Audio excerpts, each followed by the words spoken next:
Classic prank. Gotcha. I looked to see if it was a fake account at first. That would be weird.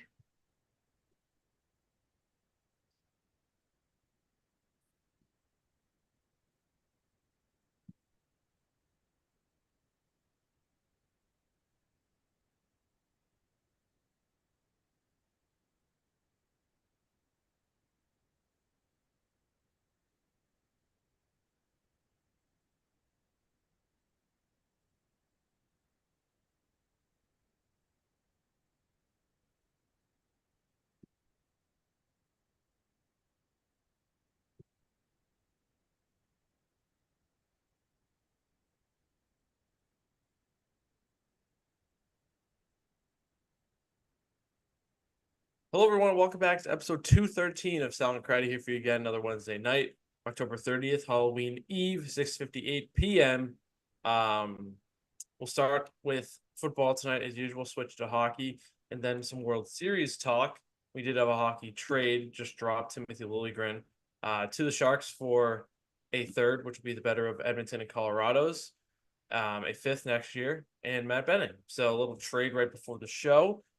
Maybe we'll touch on that a little bit later, but first we will start with football. But before then, Ryan, as always, Wednesday night, potential Yankees death night. How are you feeling? We'll be feeling a little better if that death night happened last night, but the Yankees will get one. That's fine. Clearly, their a-hole dummy fan that likes to interfere with Mookie Betts riled them up a little bit and it ended up working out for him. We'll see if they can do it again tonight, even though that dipshit has been banned from Yankee Stadium, or at least from Game 5. So that was obviously a little interesting tidbit that happened in the World Series last night. Feeling a little better about the Patriots, too. They got a win, surprisingly, against the Jets. Kind of says I feel like more about the Jets than does about the Patriots and how bad that team is and just an absolute dumpster fire that organization is. And then of course, not dumpster fire level yet, maybe, but the Bruins do not look all that great right now, and that doesn't have me feeling great. I'm sure it doesn't have you feeling great either. No, it sure doesn't. But we'll talk about that later. Patriots get a 25-22 win against the Jets. Wasn't perfect, but you'll take a win in the division, even in a bad season like this. You gotta weigh the pros and cons of winning in a season you're supposed to be bad, and there were pros and there were cons. Let's start with studs and duds. Ryan, how about you? What are you starting with? I am starting with the tight end. Hunter Henry is the number 3 stud from the week. He has just become steady Eddie, as I have here in the outline, all reliable. 5 receptions, 6 targets, 45 yards, 9 on average, of course.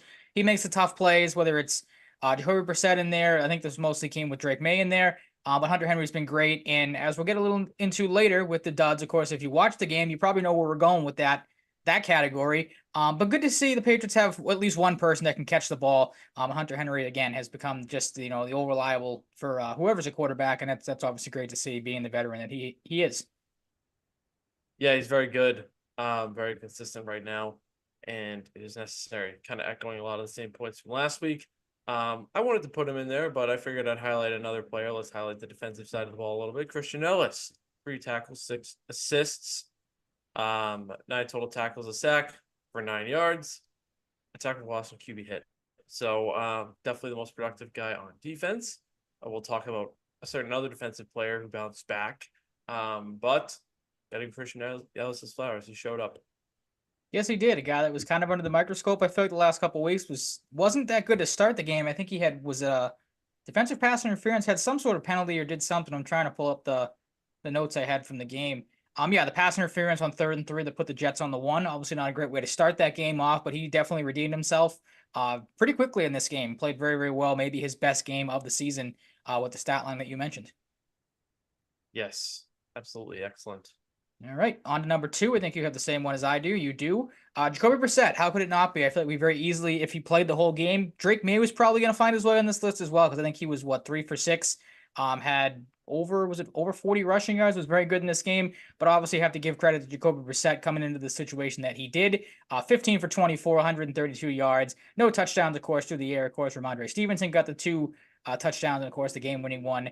But Brissett made some big plays, had some nice throws. It was nice to see him throw the ball downfield, not look skittish in there, because obviously we know what that Jets game, the first game he played against them, looked like. He looked like a new man out there. He looked like he had kind of gained some confidence back. I don't know if he was maybe chomping at the bit, was one of those guys, as we'll talk to maybe a little later, that was looking to maybe prove Gerard Mayo wrong with the soft comments, because I feel like there might have been a lot of that in this game. Brissett rolled with the punches, and again, not a great situation to come into, but looked very, very good. Maybe the best he has looked really since that Cincinnati game, I feel like. Yeah, and you'd hope part of this is learning from mistakes against the Jets in the past, and of course, Absolutely. playing with a chip on the shoulder can certainly be a big thing, and it was for Jacoby Brissett. Looked a lot more comfortable. Wasn't lighting the world on fire, but he was making the right plays to a standard that we didn't quite see that led to him in the past that led to him getting benched. So it was refreshing to see, and huge in the win because yeah, if things go a little differently, you're probably not winning that game. Probably not, no. And number one, Yeah, number consensus number one. one. Again, you have him as well. Christian Gonzalez, you alluded to him earlier, that defensive player that bounced back. Coverage stats, 0 of 2, had a pass breakup, and did have a defensive pass interference, but as you probably agree with me, that was bullshit, to put it lightly. I think I tweeted it out at the time. The only reason that was called defensive pass interference is because Davante Adams was bitching and complaining on the play previous to that, where they didn't throw a flag, and again, shouldn't have thrown a flag because Gonzalez, didn't have any sort of penalty on that one, but that was a little ticky-tacky as we're starting to see with the NFL here. Versus Davante Adams, this was from Los Talks Pats on Twitter. 4 targets to Davante Adams, 0 catches allowed by Gonzalez, and 0 yards. And then this from Pro Football Focus on Twitter. In single coverage in that game, Gonzalez, 4 targets, 1 catch, and 1 forced incompletion. Like you said, he bounced back in a massive way after a couple of stinkers. And again, we kind of figured he'd bounce back. It was going to be, a question mark with the level of talent that Davante Adams is. And he shut him down pretty much right from the get-go, which was very good to see from Gonzalez. Yeah, it kind of goes into the mentality we were hoping for. Like, all right, he's been so good for so long against so many good receivers, has a couple rough games, and then it's a reset. Maybe he goes in that camp of guys that was fired up by Mayo's comments. Maybe he was just locking back in. He's very solid. That Christian Gonzalez we're used to did a little celebration on the ground after a stop in the red zone. So that was nice. Yeah, play with some confidence again, and not like he lacked confidence in the past, but to bounce back and play with the confidence he did was nice to see. So looked like his old self. That was great to see Gonzalez back in the mix, looking good, looking like a future All Pro. Yeah, absolutely. On to the dud side of things, and like I said, kind of alluded to a couple of guys that'll be on this list, or at least a position grouping. I will start with the wide receivers, one of the lesser of the group, because there were a couple that bounced back. Give some credit to Kayshon Boutte for overcoming a tough start. Tyquan Thornton, maybe surprising to some, at least for me, did not make the duds list. He did not for you either, spoiler alert, for the people that were wondering. Because he did obviously have a nice catch on that final drive for the Patriots after the just egregious drop on that awesome rollout throw by May down the sideline. But I'm going with Kendrick Bourne as my number 3 dud. 0 catches, 3 targets, 52 snaps played. That was the second most snaps played for a wide receiver, only behind that aforementioned Kayshon Boutte. Bourne, I will give some credit. He did own up to it at the end of the game. I heard on the radio Zolak was talking about it. I think Bourne, he basically said that Bourne himself basically was like, I sucked in this game. I got to be better. So I'll give credit there. But this is a guy you got to lean on, or you feel like you should be leaning on, and he has done nothing since coming back from his injury. It's been tough to see because it was a guy you and I looked forward to coming back from that injury to kind of give this offense a spark. And it just hasn't been there. And the drops, weren't really bad throws, really, wasn't misled anywhere. They're right in his hands, at least 2 out of 3 of them. So a tough look for Bourne. And again, hopefully he's a guy that can bounce back like a Gonzalez in a little bit of a different sense. Yeah, and it's really bad. Like, he left his hands at home. It was so bad. Like, at this point, I hate to do this because I like the guy. Like, I'm trading him for whatever you can get. Oh, I don't disagree with you. I think they should be, and we'll talk because there are a couple names that have come up I saw last night. I can't remember who had it. But yeah, Bourne's a name I would definitely be looking to shop. I think you and I are both in agreement that probably San Francisco is a place to look. That team has come up in the past. Obviously, there's familiarity there. I'm with you. Shop him, take what you can get for him, and kind of move on because there doesn't seem to be a future here, and it is what it is. Yeah, maybe the wide receiver market moves a little bit. We've seen Davante Adams traded. We've seen Deontay Johnson traded. And maybe any other receivers I'm forgetting that have been traded. Amari Cooper, DeAndre Hopkins. Yep. The market's really moving. So I don't think you're getting a lot for Bourne that might be like Bourne in a seventh gets you a sixth type of deal, but Hmm. uh yeah, it's not looking good for KB right now. It's been really, really rough. And at this point, like just let the young guys roll. Because Bourne isn't doing anything. So that's pretty tough. He's my number two duds. That kind of covers that for me. Just really gotta make those catches, gotta make a play. And he couldn't even make one. Um Jalen Hawkins is my number three dud. One assisted tackle, 52% of snaps, played 32 snaps.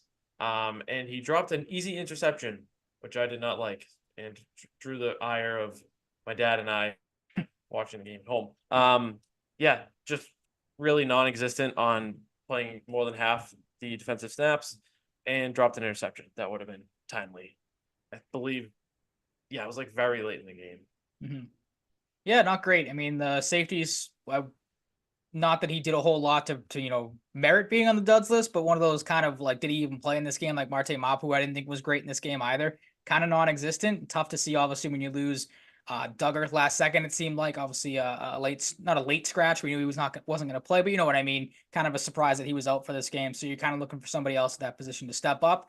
And Hawkins, he's had his moments here and there, but this one, yeah, I'm right there with you. Could have very easily found the duds list for me because he really didn't do a whole lot other than, like you said, the big drop on the interception. Yeah, that was tough to watch. Hmm. I'm going with a little bit of an interesting one here. I'm going with Marcus Jones, the cornerback in this game, not Marcus Jones, the punt returner, because obviously Marcus Jones, the punt returner, had all the big 62-yarder, which was huge. But in coverage was not his best day. 6 catches allowed on 9 targets, 114 yards, had the touchdown and a defensive pass interference call. Garrett Wilson just took him to school, and you kind of expected it.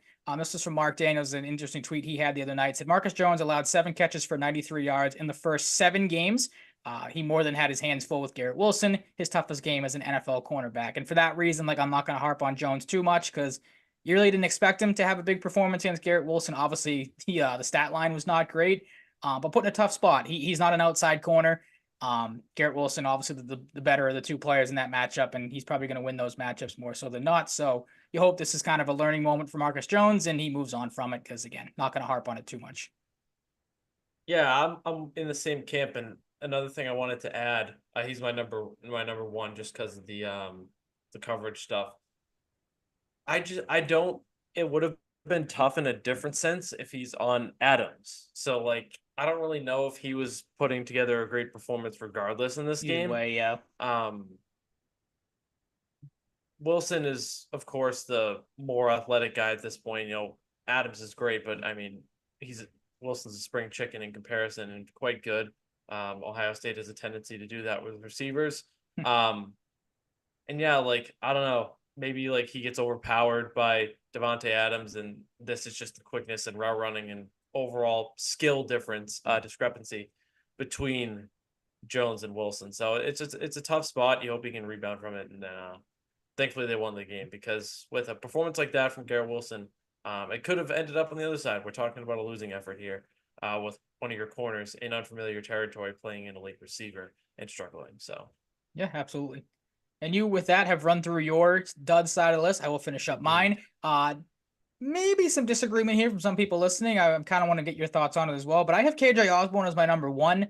0 catches on 1 target. Only played 9 snaps, so not the flashiest of lines by any means. But I'm kind of going with the intangibles here when I pick Osborne for this, especially after last week and getting the ass kissing from his agent on his Instagram account, having to repost it, show that off, and do all the talk, and then come out obviously as we talked about on last week's show with basically coming out and not saying he wanted to be traded, but kind of winking at that I want to be traded. And did nothing in this game. And I don't know if it was part of the game plan the Patriots didn't want him out there, or just the fact that you couldn't do anything to separate yourself. Played the second least amount of snaps on offense for a wide receiver, only ahead of Javon Baker, who played 0 snaps on offense and played 5 snaps on special teams. Um, I'm tired of Osborne. You talked about trading Kendrick Bourne for pennies on the dollar earlier.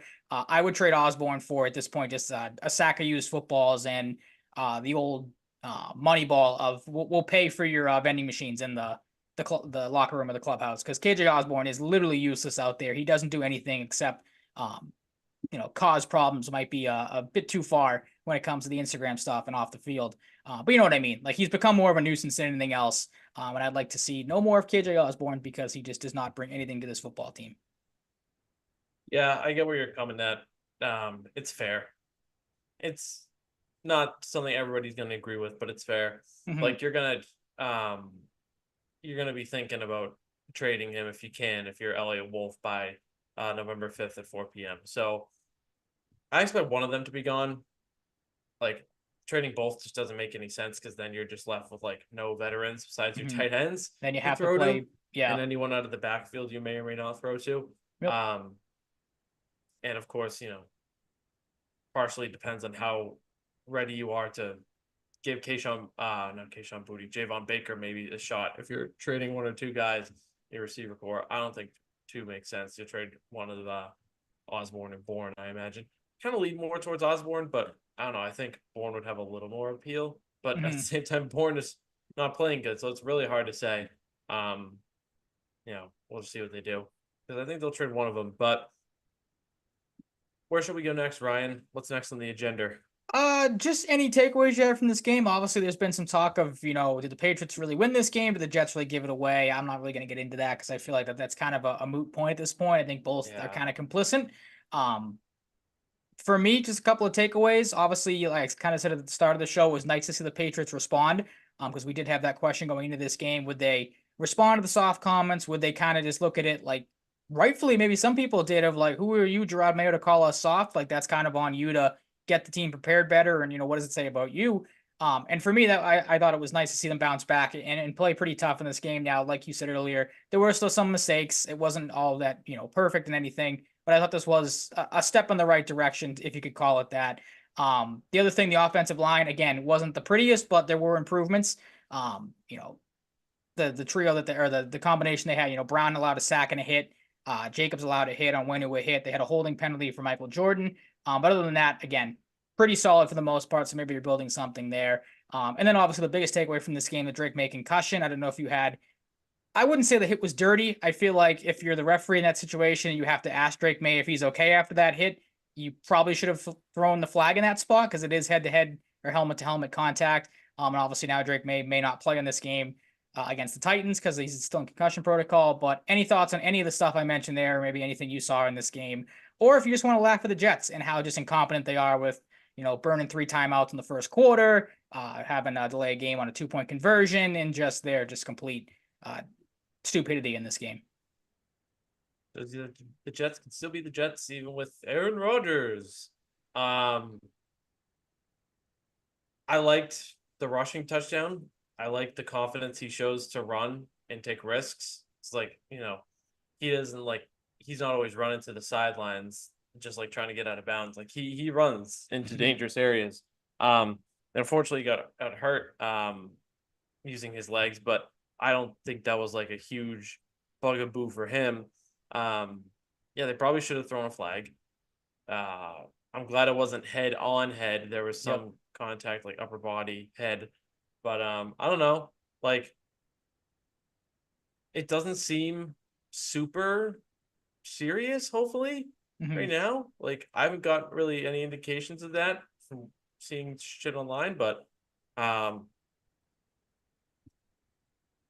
kind of feel like he's got a chance to play against Tennessee still, so that's Okay. exciting. The Jets are still the Jets. That doesn't matter when you're a rookie quarterback trying to get your first win. He had some point in that, but unfortunately he didn't get to play the whole game and get that win. But he gets some credit. He got a big score for him, so that's why I'm keeping him in the mix there. Yeah, I mean, it's funny how they fired Saleh and brought in a defensive-minded interim head coach, and it's still not working. It's kind of crazy how that Everything's gotten works. worse. Yeah. Wow. Yep. You have a guy that's focused on defense, running the show, and not really great offensive play callers clearly around him. Wow. I wonder why it isn't Well, working. What's the that new was the coaching big thing for change? me, just to show. And forgot to mention it as well, and they brought it up on the broadcast too. I think at one point, just how well. Obviously, that was another thing too for the Patriots is they didn't really get gouged on the ground like they had been in the past. Brees Hall had a decent day, 16 rushes and 80 yards. But that I think I put that on the Jets too. He was running the ball so well at the start of the game, and then for it seemed like the majority of the second half, you decide to throw the ball. Like that doesn't make any sense to me either. So I'm right there with you with just the complete wrong decision with the coaching staff to, like you said, go from a defensive minded guy to a defensive minded guy, like a recipe for disaster. It doesn't matter what the Jets do. We said it when it was, announced that they were trading for Devontae Adams. Probably wasn't going to fix a whole lot because I think the problems with that offense start with the quarterback and just how uh, not inept because it's Aaron Rodgers. Obviously, he has a brain in his head, but and to say he looks old is cliche, but he looks old out there. Like he can't run. Was it Godshaw or who was there was a Patriot defender that basically was like he's not the same player anymore, and it kind of stinks to see a Hall of Famer go out like this. I can't remember who it was, but there was a player on the Patriots defense that basically crapped all over Aaron Rodgers after this game, which was kind of funny. But yeah, I mean the Jets, like you said, are always going to be the Jets, and the Patriots, get a much needed win here. Yeah. It's kind of funny too, thinking like, oh, like they should have just promoted someone else, but like at the same time, they promoted a defensive guy to head coach. What else are they gonna do? Promote Nathaniel Hackett? That also Yeah, probably that wouldn't would have work been either. something. Yeah, Yeah, I mean it's just poor construction of your coaching staff. So for that's on sure. them. It's nice to see the O line do something less than terrible. Like they had rough moments, but I wouldn't say they were terrible. Um, Work in progress, but like I think we'll take it. So Yeah, absolutely. that's good. I think you're starting to find a combination that kind of works, like the low Jordan Brown and Winu and Jacobs that they had out there. Not bad. Definitely not the worst we've seen this year. So maybe that's something you can build on if those five guys can stick together and avoid injury. So that's obviously a kind of a wait and see thing there. Yes, indeed. You have a couple trades noted in here. Ernest Jones, the fourth, traded from the Titans to the Seahawks for Jerome Baker, a little player for player swap. We talked about Deontay Johnson earlier, along with a sixth for a fifth. And Cam Robinson yesterday was traded to the Jaguars. The Jaguars are paying a good amount of his salary for this year. And that replaces Christian Darrisaw pretty quickly, as Christian Darrisaw, the starting left tackle, is out for the year. Good on them to swiftly replace him. Any thoughts on the trade? Any leftover thoughts or developed thoughts since last week on DeAndre Hopkins potentially? I don't really know. Like You're not a fan of that one? he's not like, maybe part of the reason he wasn't getting a ton of love in Tennessee this year was because he's not earning it, but it also might just be because Tennessee's not good and kind of dumb. Pretty bad, yeah. So like the Chiefs will make him good. That's my takeaway. Is no matter how whether, like you said, And bad he he still may is have DeAndre looked. Hopkins. Like you and Exactly. that No agree. matter He's whether it was still a is DeAndre situation, Hopkins. I'm sure there are people out there that'll say, "Oh, he's washed." Like that's a trade that won't work for the Chiefs. Like the Chiefs can fall. The old saying, it's again going to sound cliche, could fall into a bucket of shit and come out smelling like roses. Like they're He could have like 14 catches the rest of the regular season, and then the AFC Championship he'll catch like a huge touchdown. Like absolutely, that's just yeah. what'll happen. And Yep. if like he kind of is a dud in the regular season, he'll do something like annoyingly, oh, that's so classic Chiefs in the hmm playoffs.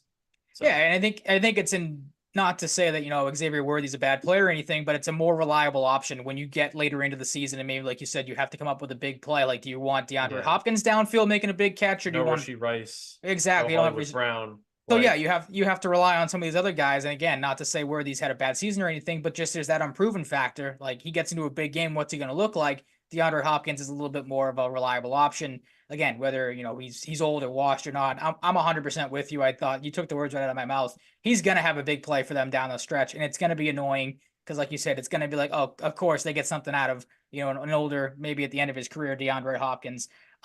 Other than that, like I agree with you. The Robinson move was good for the Vikings to kind of move quickly on their injury, and then Deontay Johnson going to the Ravens is a no brainer. Like they should have added a wide receiver, did add a wide receiver. Now the combination of him, Zay Flowers, if he's not 100% or whatnot, that takes some pressure off of him. It just makes that offense a little bit more dangerous.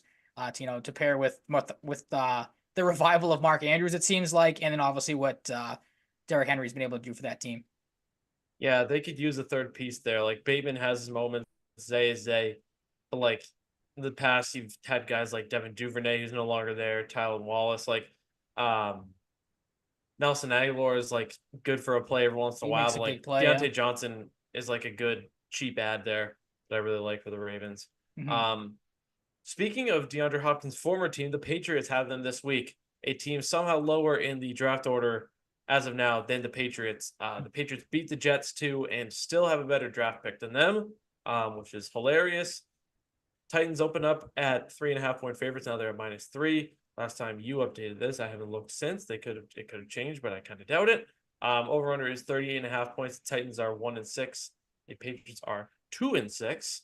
Quite a wonderful matchup down in Tennessee. Happy And birthday to me. happy Yay. birthday to Ryan. Yes, Yeah. I wouldn't have Great, remembered that. great Sorry. football. It's Glad you okay. remembered it. Yeah. Yeah, Sans DeAndre Hopkins. Did Calvin really get hurt last week? I don't I know. think I he saw did. he was questioned. He might have. He had that massive start to the game where like 10 catches in the first Goodness. quarter, and then yeah, may have gotten banged up. I don't We'll know if he have left the Will game or Levis or what. Mason Rudolph. We'll have no DeAndre Hopkins. We might not have Calvin Ridley. Tony Pollard. Gonna Did have he to do get it all banged up at for some him. point too? Maybe I'm just making shit up. I don't know. Um, Maybe it's a big Tyler Boyd game. Maybe it's a big Chiga Okonkwo game. Um, Surprised to see Kenneth Murray leading them in tackles. Kind of a guy, really good prospect coming out of college, has led like moments, but hasn't quite lived up. But he's doing well in Tennessee. Ernest Jones Jr. just joined the team last week. Puts up a lot of tackles as well. Quandre Diggs can play. Amani Hooker, Harold Landry, L'Jarius Sneed really hasn't done much for them. He's been No quiet. Yep. picks, no pass breakups, no pass deflections, no nothing. 23 tackles, 2 tackles for loss. I'm sure they like a lot more from him. Tavondre Sweat has looked great as a rookie. He was awesome at Texas. Jeffrey Simmons, we know the deal with him at this point. Roger McCreary, Arden Key, as you've listed here. They have names. It just doesn't always work. They're a team that has names on defense, but needs the cohesion They're just and stuck in mediocrity, it seems like. needs more plays to be made. They're not a stellar unit by any means, but like they're good players in that defensive unit, and they're just not very good as a unit. It's kind of weird. Mhm. But yeah, I mean, Patriots coming off a win, going to Tennessee, also not a good team. Kind of feeling pretty confident in them winning this game. What about you? Yeah, I mean, obviously the big question going into this game, like I said, Drake May in concussion protocol, but like you said, really haven't seen anything if he is or isn't going to play. That's kind of where I'm at, and that's obviously the biggest takeaway and thing to look for at this game is he plays or does he play rather? And for me, like I really don't care if he plays, to be honest. Like I don't think you should. I don't know if you feel the same way. Like I think the Patriots should be able to beat Tennessee, with especially if Jacoby Brissett looks as decent as he did in this game. I think you should be able to outcoach this team and just again overall outplay this team because there are some pieces like you mentioned, but nothing really jumps off the page. Both quarterbacks are not impressive, like you said, whether it's Levis, or Mason Rudolph. Like I'm hoping it's Levis because we need a Levis meme. We haven't got one in a couple of weeks. We've been hoping and praying for one in this show. Oh, I have to Um, wait. Will Levis mean should I keep up with the bowling one? That's what I mean. I was going to ask you if he plays in this game, do we pick another one or do we just stick with now I three don't know weeks if the out of Patriots have a guy that does that. I don't know if the Patriots have a guy that can bowl him. Keon White? Godshaw, Keon maybe? White. Like, they don't Keon really White have picks a him up and throws him big. like a paper Yeah. airplane. He becomes the weight of paper mache, All right. So or you're just changing paper yours. in You're this going with case. a paper Paper airplane instead of a airplane. ball. All right. Paper airplane. I'll change mine too. I think he's gonna if he does play in this game, I think he gets a lucky rushing touchdown and does the Hingle McCringleberry like his hip like hip pump whatever it is from Key and Peele. You've definitely seen it. Oh, you I'm have to not look it up remembering. after. All right, I that's think fine. if you see it, you'll definitely know. But he does that and either like throws his back out or gets flagged and Yeah. costs the Titans the game. Like that's where I'm at with that one. One But yeah, thing we for where are you at on really quick? Sorry, because I didn't ask you, Okay, Drake May. okay. Do you want him to play in this game? Do you kind of care Yes. less? You do want him to play, okay? Unless he is still loopy See, up I feel like top. I'd hold him out just for like one more week. Again, I don't think you need him for this game. You should be able to beat this team Yes, with but I friggin' want him. who's the I'm third getting string greedy. quarterback? Mason Rudolph. No, for the Patriots. Who's the I can't think of the healthy scratch they've had every week. The kid that can throw the ball like 90 yards downfield. Joe Milton. You should be able to beat the Titans with Joe Milton out there and just That run would the be ball awesome if they played 40 Joe Milton. times. Back in Like, Tennessee. there you Back in go. Tennessee. Yep. Storyline. Boom. Yeah, I want Drake to play. I'm not going to be upset if they don't. I'll of Okay. course want him to be fully healthy if they do. Josh Uche, they wouldn't have got anything compensatory wise for him, according to Mark Daniels, if they lost him. They get a 2026 sixth. Didn't really seem like a guy that they were going to sign anyways Mm-hmm. after this year. Healthy scratch last game. Took a very heavy pay cut, and like if he's getting healthy scratch, do you really think they're going to sign him? So they trade him to the Chiefs, where he'll be another guy that will make a huge play. Yep. Um, I really I really can't be upset about this trade because I I was didn't gonna expect ask. them to keep him. Mm-hmm. So like they got something. Sure, they could have got a pick in 2025, but That's what I was gonna ask you about the return. Where are you at on that? Because at first there was a part of me that's like, really, you are gonna have to wait until 2026 to get that pick. But then thinking about Yeah. this trade again, going through the outline last night, there was a thought that popped into my head, and I wonder if this was like, hey, we're just gonna do you a favor, Josh. You took a super team friendly deal to come back to us. You obviously have done nothing but praise the Patriots since playing for us. We'll do you a Facts. favor, and the first team we're calling is Kansas City. We'll take whatever they give to us, and we'll help Ryan, you try to get a ring. Like that's kind of Brian, where I'm at. yeah, Yeah, same I thing. could absolutely see that being the way it went down as Okay. well. Um, yeah, it's just funny. Someone texted me is like, why, like, oh, I forget what the text was like. Something like, why were the Patriots in such a hurry to move Uche? Like, why the Patriots move Uche now or something? Hmm. I was like, well, the 2026 draft is coming up, Right so around the corner. Yeah. You gotta excuse my prepare poor for it now. explanation. I forgot the text exactly, but um, yes, we have that where it won't be the last trade they make. And they're Yeah, there's monitoring the some market to rumblings. add talent at receiver, D tackle, and tackle. Um, I saw Ryan Bates as a guy that might be available, or I think his name's Ryan Bates or Ryan Davis. He's a guard or Nate Davis. It might be Nate Davis. If anyone knows what I'm talking about, you know what I'm talking about. I think it's Nate Davis. He signed a 3-year deal with the Bears, I think last year, this year. Kind of fallen out of favor. Not a bad player though. If you're willing to pay that money, like get a good guard. Okay. Maybe talk to Chicago about Davis. Yeah, but that also says tackle, so maybe they're not really interested in the guard position. But I don't know, like I don't really know what they'd go for in terms of tackles, like who's out there. Hmm. But I like the idea that they're exploring things. D I do tackle is too. obviously a point of need without Barmore. It's kind of in a weak position this year. Godshaw's been playing better than he did last year, though. Got to give him credit. Um, Receivers, like a lot of the receivers have been moved.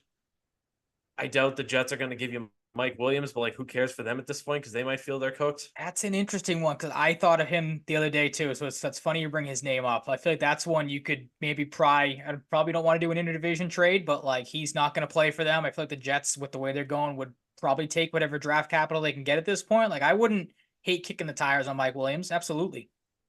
I don't want Mike Williams, but like I don't know. I could like maybe they do it. I'm just throwing it out there. Okay. Yeah, we'll see what they do.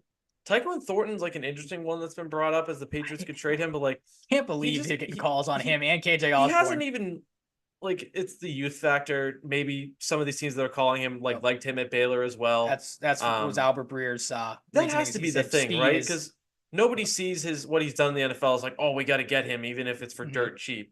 Like, I was I don't listening know. to. I found the clip from the quote was like basically what you said. Is Albert Breer said that the receiving calls on corners and receivers, the names I've heard they've gotten calls on are KJ Osborne and Tyquan Thornton. As for corners, they're obviously not moving Christian Gonzalez. I don't think they want to move Jonathan Jones, but everyone else is open for business on the Tyquan Thornton thing because he was asked about that same thing, like what value does he have, and he basically said what you said. It's the youth factor. He said an every coach in the NFL sees the speed. Obviously, you talk about Tyquan Thornton. You know, it was the fastest guy coming out of the draft a couple of years ago. That's what Breer said a lot of teams look at is you can't teach the speed he has. So he says any coach is going to look at that and say like, oh, I can definitely work with that speed. Now the player himself, as we know, stinks. Can't catch the football to save his life. So that's why when I see that name pop up, I can't help but laugh because I can't imagine what you're going to get back for him. But him, KJ Osborne talked about it earlier. If you can get a 7th round pick for those guys, which is probably all you're going to get from them, I would goodbye. See you later. Like go sign a wide receiver off the scrap heap or trade for one that's super cheap and see if that wide receiver works. Right. I'm with you, man. Like they Mhm. they just gotta uh throw some chairs off the Titanic here. Um, Real quick too, sorry Thielen to for cut. Thornton you have in here? Yeah, that was the other thing too. I'll get back to the other comment I was going to make, but yeah, that was an interesting one from Burt Brewer too. He said, if you were looking for, if you're the Patriots looking for to add some a veteran in the locker room, he said maybe you can get a Tyquan Thornton for Adam Thielen swap, which I feel like might be crazy. I don't know what Thielen's contract situation is. I'd have to think he's up for it at the end of the year. If you think I think he Tyquan might have a Thornton year for left after this year. does he? So that's interesting then, because I feel like you might have to tack something, because I think Burt Brewer said that too. You might have to Yeah. tack a late draft pick on to make that work too. If you can do that, I'd trade for Adam Thielen absolutely. See Yeah, if he he's has gonna be anything left in the tank. 35 next year, $8.417 million cap hit. And I he's feel a like I would trade UFA. for him too, just to kind of, because I mean nothing against Kendrick Bourne, but I feel like Adam Thielen is more of a leader and like a voice in the locker room than Kendrick Bourne might be. Now obviously would be the new guy here, so that might be tough. Um, but hey, maybe you trade for Adam Thielen just to get him in here to maybe teach these young guys the right way to do things. I feel like Adam Thielen's a Yeah, I wouldn't pretty hate good that. pro, so that And might like, not be the worst thing on the planet to do. yeah, like you're gonna have money to spend too down the road. Like if you had to eat that, even if he's not that good next year, it's like it is what it is. Mm-hmm. But yeah, we'll see what goes on. I'm not expecting them to trade Jonathan Jones, but I think they should in the right way. The only merit for keeping Jonathan Jones at this point, I think, is just to have a body. Like, Exactly. Yeah. You're kind of thin there as it is when it comes to a yeah, talent level. Again, nothing against Marcus Jones, but you saw what happened when he went up against some top tier talent, so it was not pretty. So yeah, you need I'm a with you. body. I'd keep Jones around just to kind of have him there. Because I thought I saw today Alex Austin was either taken off of IR or Yeah, was practicing. So there's a body coming back. He was limited in practice. Looking at the injury report from today. Uh, but yeah, I mean, unless you're blown away from something with Jonathan, and I'm sure there's teams that have called on Jonathan Jones just to see. But he's one of those guys I would hold on to unless you get something like a complete overpay for a corner at this point. that's the guy I wonder about too with the corner position. No one signed Xavier Howard, and he's not what he used to be. But like, could someone give him a shot? I don't know. I'm just wondering. Maybe. Um, let's get to week 8. Vikings and Rams, decent little Thursday games. A good Thursday trend continues. Matt Stafford looked great. Puka Nacua has over 100 yards in his return. Um, things are not going great for the Vikings. Couple losses. They lose Christian Darrisaw. They're replacing with Cam Robinson. Um, pretty solid game. I didn't catch it as intently as I would have if I didn't have other plans. So I Mm-hmm. was kind of in and out of the game. Um, but looked pretty solid. Caught a little bit of it, and a big win for the Rams as they are suddenly healthy. Yeah, that's the big takeaway for me. Is this is the Rams team you kind of expected. You know they were going to be able to score. Got some stops on defense late. I think the biggest thing from this game was a lot of people have shared the same thought process that the NFL has a massive officiating problem. Not that the play made any sort of big change to the game, because obviously the Vikings had not scored in quite some time. Uh, but the missed face mask on Byron Young, like that is one of the worst missed calls I have ever seen.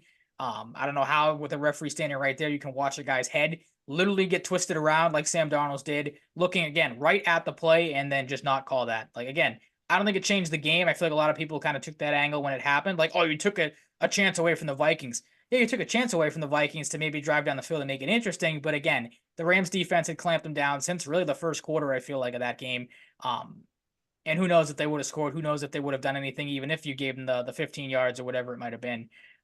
So the biggest takeaway again, the NFL has massive officiating problems and need to get that looked at, because as we saw in the Patriots game, there's ticky tack calls everywhere, and it's just getting worse. It seems like as the weeks go on. Yeah, it's not going to get any better either, is it? No, it's not. You're 100% right. Eagles and Bengals. This was a game that it was a toss up. Whoever wanted it more, essentially. I feel like a lot of people probably were in the same camp as us, and the Eagles wanted it more. The Bengals have had a rough season, but like they've had good moments. Drake, man, what am I talking about? The Patriots again. Joe Burrow has had solid stretches, solid plays being made, but then they just take a step back, and you're kind of unsurprised because the Bengals should be a bona fide contender, and they just show us moments where they're not. They lose 37-17. Jalen Hurts gets in the end zone 3 times on the ground, once through the air, only through 4 incompletions. Um, just not what you love if you're a Bengals fan. No, God, no. And it's just you can't get like too comfortable if you're a Bengals fan ever, right? Right now. I can't imagine. I mean, this is a game where Burrow didn't look that great. It wasn't one of the bigger performances he has had so far this season. But I mean, their defense is atrocious. Even when he does play good, the defense can't hold anybody down. And this was just the perfect storm of both. Burrow didn't look good. The offense was held in check. Jamar Chase had a decent day. 54 yards on 9 catches and a touchdown. Chase Brown got into the end zone, but like 12 rushes for 32 yards. That's nothing crazy. Mike Gesicki's your second best player on offense. Like Bengals got held in check, and the Eagles getting a little healthier, like you said a couple weeks ago, either on last week's show or 2 weeks ago, starting to get a little bit more of a pass rush, so their defense is starting to come up. I don't want to say the Eagles, are good because I think they might be this year's Dolphins of a finesse bitch team, as you coined last year. So to bring that back up, uh, but the Eagles are kind of proven they can beat the mediocre teams or at least play with the mediocre teams. And if they play anybody good, they're going to struggle. So we'll see if that can maybe clear itself up as the season goes on for them. But I don't know. Like I should be more impressed with a 37-17 win for them, but I'm just not because we've seen the Eagles kind of take the opposite approach and go the other way after some of these games. Yeah, it's two teams that are enigmas. So Yeah, that's a good way I to look mean, at it. it's very weird. The Bengals just need to figure it out, and they've like I want to say they frustrate me, but they don't because I'm not a Bengals fan. But Mm-hmm. like, it's kind of frustrating to watch. Um, as you have noted here, Deshaun Watson was definitely the problem. If we didn't need any Already know further that. proof, Yeah. or we didn't. If you're smart, yeah, they just beat the fucking Ravens. So, Mm-hmm. um, Jameis Winston, 27 for 41, 34 yards and 3 touchdowns, sacked twice. Cedric Tillman, game of his career. Elijah Moore did stuff. Elijah Moore, yep, remember him? That guy David Njoku, just Jerry said something about Judy, Jerry Judy. Yeah. Nick Chubb. Like we were saying somewhat lightheartedly in the past. Just go to Jameis. We were right. This isn't rocket science. Like anybody could have figured this out, but like, say what we mean. Did Sorry, you I see can't get the? this rid of this itch on my nose. It's okay. Did you see the speech or his pregame speech that they? I don't know if it was Yes, the NFL put out. post game.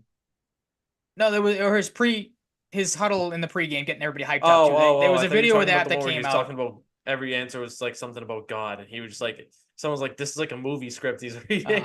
Yeah, but no, I mean the my takeaway from that was is I listening to how hyped up he was and just the players get all hyped up around him. I can't imagine there was anything like that with Deshaun Watson. Like you could just see clear as day. Like if you watch that, you're like the Browns are going to win by 100 today. How pumped up and ready to go they looked for that game. Again, you got to think just the change. At any point, the change would have been just a breath of fresh air for them to say, all right, we're finally done with Deshaun Watson, who, a guy that either doesn't want to or just can't throw the ball downfield anymore. And it's not like Jameis was taking crazy chances in this game. No picks against Baltimore, pretty impressive. Like you said, over 300 yards passing, 3 touchdowns. Great game for Jameis. You hope, as we've seen with Jameis before, it might be you hope it's not a flash in the pan thing if you're a Browns fan. But look good for 1 week, and we'll see if he can continue it, and we'll see if the Browns can continue to get up for some of these games they got coming up. Yeah, like it wouldn't be surprising we see a little Browns run to the playoffs with Jameis. I don't know. Stefanski's done it before They, with, they I don't might want to come up say a short, worse but quarterback and Joe Flacco, nothing against him, but he has a proven track record of taking these guys and running with them. yeah, it's almost like it wasn't his fault. We Yeah, won't see any more right? Yeah. Johnny Fanta videos saying I'm ticked. I'm ticked. Hey man, like the Browns were too prideful to sit their bad person overpaid in terms of dollars and what they paid for him with trade assets. They Mhm. didn't have the pride. They couldn't swallow their pride until now. So, well, when they had to swallow their pride because their terrible person quarterback Right. ruptured his Achilles, so they were forced to, and they should have done it sooner because he sucks, and you are seeing that he sucks because look what they did to the Ravens. Look what the Lions did to the Titans, 52-14. Jared Goff goes 12 for 15 for 85 yards and 3 touchdowns. He was somehow sacked 4 times. Didn't matter. Sure, it's the Titans and they suck, but like we're just seeing the further galvanization of the Lions right between right before our eyes, Like not between between our our eyes. eyes. Yeah, That'd be kind of weird. it would be. Yeah. I mean that was the crazy thing for me because obviously you see the score. I didn't watch a whole lot of this game because I was busy doing stuff on Sunday, or obviously just keeping track of the Patriots as well.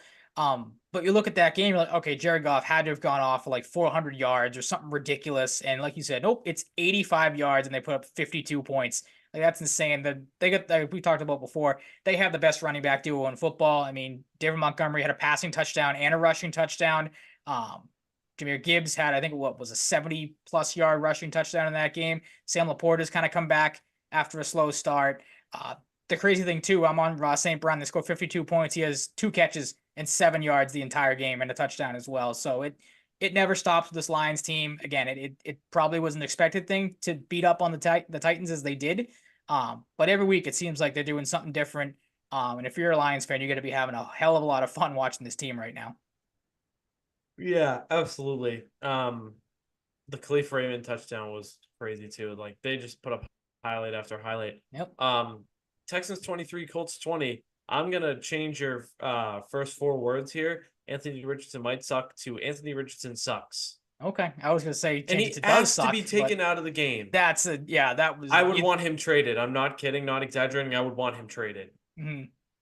I don't know if I Like, disagree dude, with come you. on. I mean, there were questions about Joe him coming out of the Flacco. draft. Joe like, Flacco is more ready for you, buddy. Yeah. Ready than you, buddy, and he's 48. Like, come on.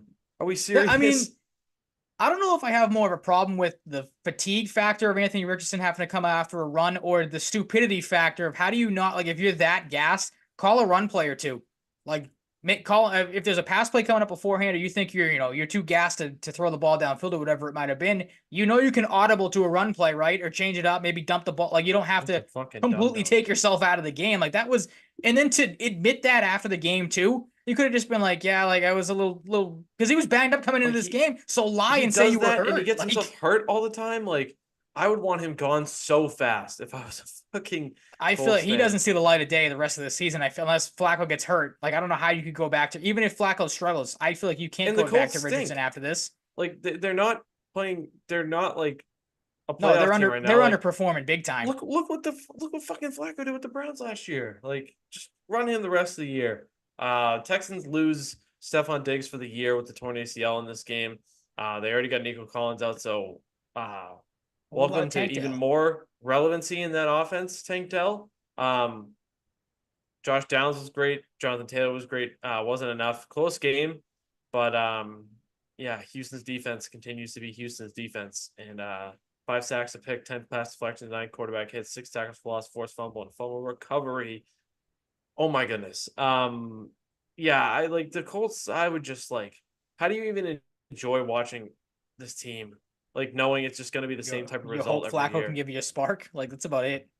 Like, oh God, like you're just destined for the same thing every year. Like, sure, they make plays, like they have good players, but oh my God, like, and this is coming from a fucking Patriots fan. So, right. Packers and Jaguars. Packers 30, Jaguars 27.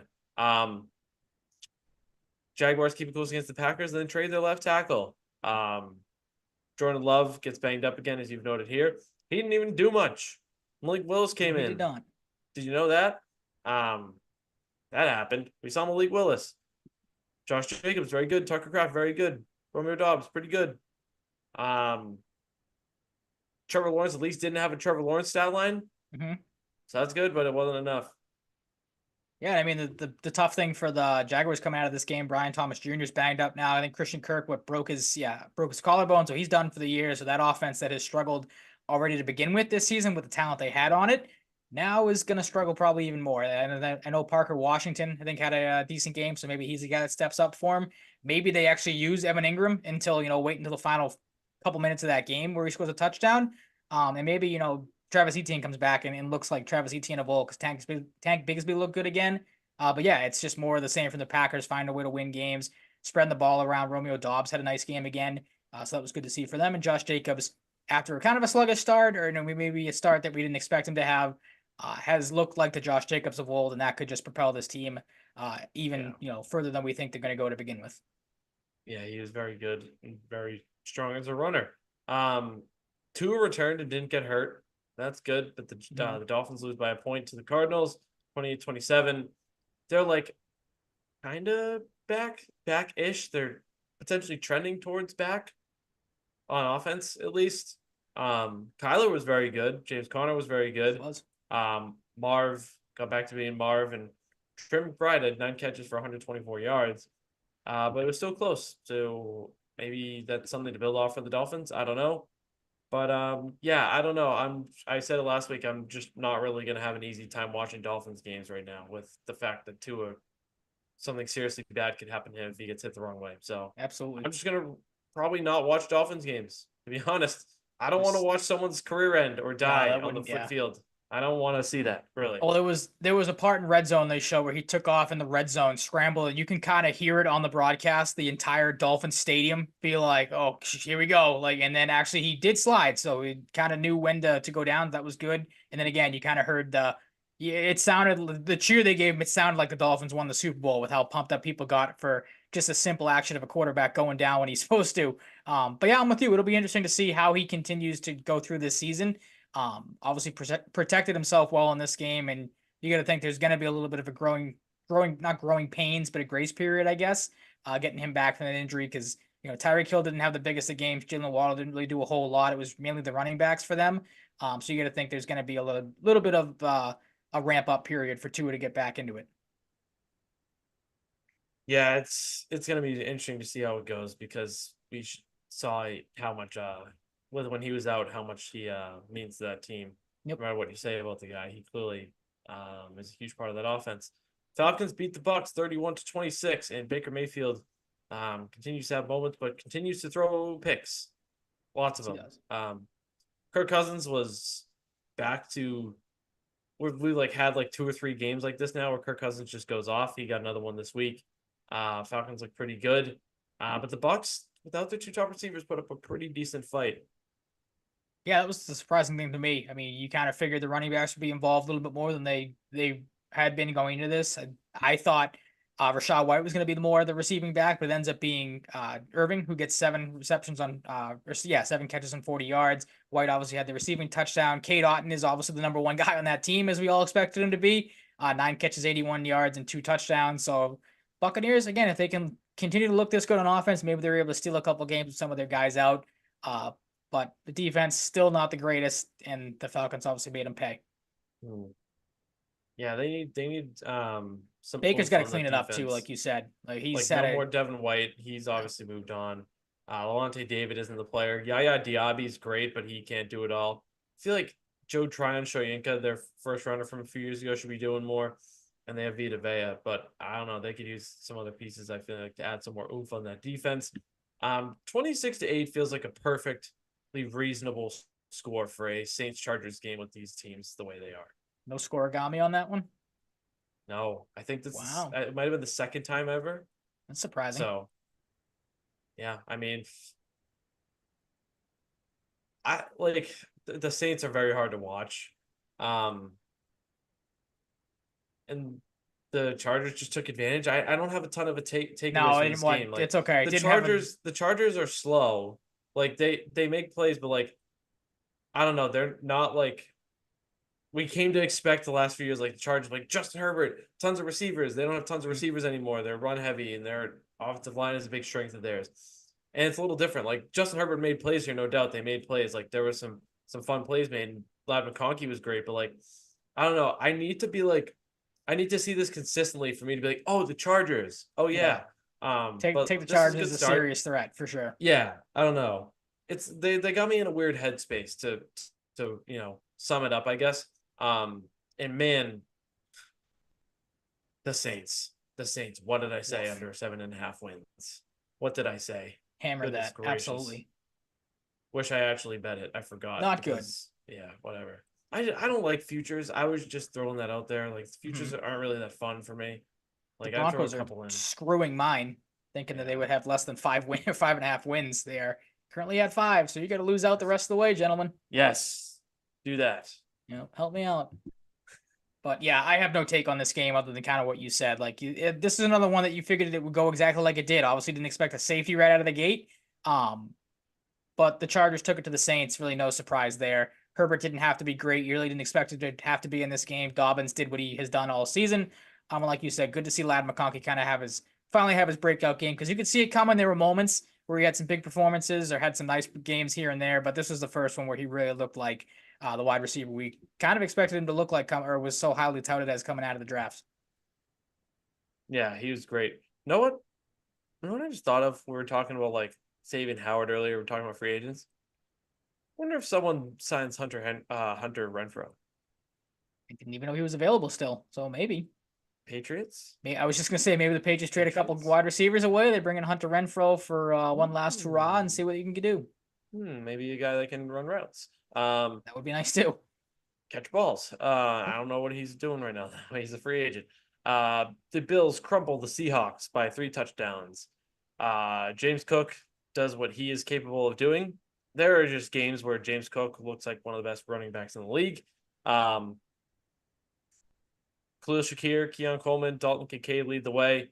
And it was a rough day on the other side for Seattle, because we know they are capable of more than what they showed us on offense. Absolutely. And I think this is one of those games where it kind of shows how scary the Buffalo Bills can be if they play to their full potential. Because, like you said, he's not listed on the wide receiver list, because I think he may have had like 2 catches for 7 yards or something really, really, really little. In Amari Cooper. So once he gets going, and if you can put up stat lines like Shakir is doing, and Keon Coleman is starting to really blossom into a nice receiver for them. Had an awesome contested catch over Reek Woolen for the touchdown, which they kind of went back and forth at each other.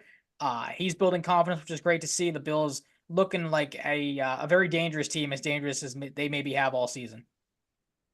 Yeah, they good. Gotta give credit to them too, because there were a lot of question marks about their receiver Absolutely. core this year. Yep. And they are making it work very well, more often than not. Broncos beat the Panthers. I thought the Broncos would beat the Panthers by more, but they still beat them by 2 touchdowns. Bryce Young those picks as he does, but not the worst stat line we've seen from him. Bo Nix, perhaps best game as an NFL quarterback. I have to look back at that, but this is a pretty good stat line. 28-37, 284, 3 touchdowns, no picks, 5 carries, 4 yards, and a touchdown. Cortland Sutton leads the way. Adam Trotman comes out of nowhere, 85 yards and a touchdown. And their defense made some plays. Like, we've known the Broncos for a while, not really the last 2 years, but for so long before then as a defensive identity team. They have a big game for the defense. They don't have a lot of players there, but they had a big game, so got to give them credit there. Absolutely. And I didn't really care about this game, because why would I? Neither did I. You again took the words right out of my mouth. I figured this would be like a 20+ point win for the Broncos. So to see them only win by 2 touchdowns was a little surprising, but it is what it is. You don't expect the Panthers to win a whole lot of games this year, and they did not in this one, obviously. It is what it is. Moving on from that game that no one should really care about. Chiefs Raiders. The Raiders keep it close against the Chiefs. I changed 3 of my pick and pool picks. I think 2 of them won because of that. This is the one that lost. I talked myself out of Chiefs Raiders plus 9.5. Shouldn't have done that. Stupid ass. Travis Kelce. They need him to step up with all the injuries and stuff, and he's doing it. And this one, 10 for 90 and a touchdown. Kareem Hunt has been excellent for them in, a role where they need him to step up with no Clyde Edwards-Helaire. Xavier Worthy gets in the end zone, and defense, everybody thinks about Patrick Mahomes in the offense, but, sometimes you are reminded about how good their defense was, and it was very good. 5 sacks, 8 QB hits, 7 tackles for loss, 2 pass deflections, a forced fumble, and fumble recovery. The Chiefs are still, in fact, the Chiefs. Yes, they are. And they will always be the Chiefs until they either lose Mahomes, he retires, or misses, gets hurt, which obviously you don't root for him to get hurt. But yeah, this kind of follows the same trend for me as the last game we talked about. I talked about it last week. I figured the Chiefs would have a bee under their bonnet with all the smack talk the Raiders did in the preseason. I mentioned the Kermit the Frog puppet that was supposed to be Mahomes. I figured the Chiefs would blow the Raiders out here. So I guess give credit where credit to Vegas for keeping it close. But then again, I take all that credit away, because every time the Raiders play the Chiefs, for whatever reason, they can't seem to contain Travis Kelce. They are one of the not few teams, because Kelce has obviously had some really good games. But it just seems like always against the Raiders. Like, the Raiders are the team he beats the crap out of, and it just blows my mind every time how especially like you just said, they're banged up. They really don't have a ton of pass catchers anymore. Obviously, you're still waiting for DeAndre Hopkins to kind of make his mark there. Kelce's the guy you have to focus on, and the Raiders, it just seems like, never do it. Obviously, we remember that what was it, like 4-catch, 28-yard and 4-touchdown game he had. So Oakland, Vegas they just can't seem to cover him, and it blows my mind that you just choose not to or just are unable to. Yeah, I mean they suck. Like they're No other way to brutal. put it. And they Really still is. kept it relatively close against the Chiefs, which Yep. should be a little concerning to Chiefs fans. Commanders 18, Bears 15. Jaden Daniels. He's him. It's like He is that guy. It should be Jaden Daniels as the highlight here. But Tyreek Stevenson, what on fucking earth are you doing, man? Jackass of the year right there. One of the pieces of the Caleb Williams trade that went to the Bears, they took him with a 5th-round pick, I believe, involved in that deal. It bounces off the pile and goes right into Noah Brown's hands. So you're supposed to be covering. Yeah, he just kind of snuck away, mouthing off the fans. Really, which I heard on the radio. He was honestly hilarious. Hilarious move by Tyreek Stevenson. One of the best I've seen. He was doing it 2 plays in a row. Apparently, I heard on the radio the other day. They said never forget. Before that, he was yelling at the fans too, and the play was going on. So he just absolute clueless. And he made like I said, jackass of the year. Commanders fan before the game about some bullshit. Yeah, I didn't know that. God, like, dude, holy shit! Like, what the funniest guy? The funniest guy. Him and Will Levis, funniest guys in the league. I'm sure there are Bears fans that disagree with you on that comment. Oh my God, sorry, Bears fans, but you got to laugh at it a little bit. Like, it's just hilarious that he did that. Like, oh my God. Would you be laughing if Christian Gonzalez was melting off at Jets fan? I was gonna say, put yourself in Bears fans. I would be laughing about it, but like, I would be like, okay, I get why people think that's funny.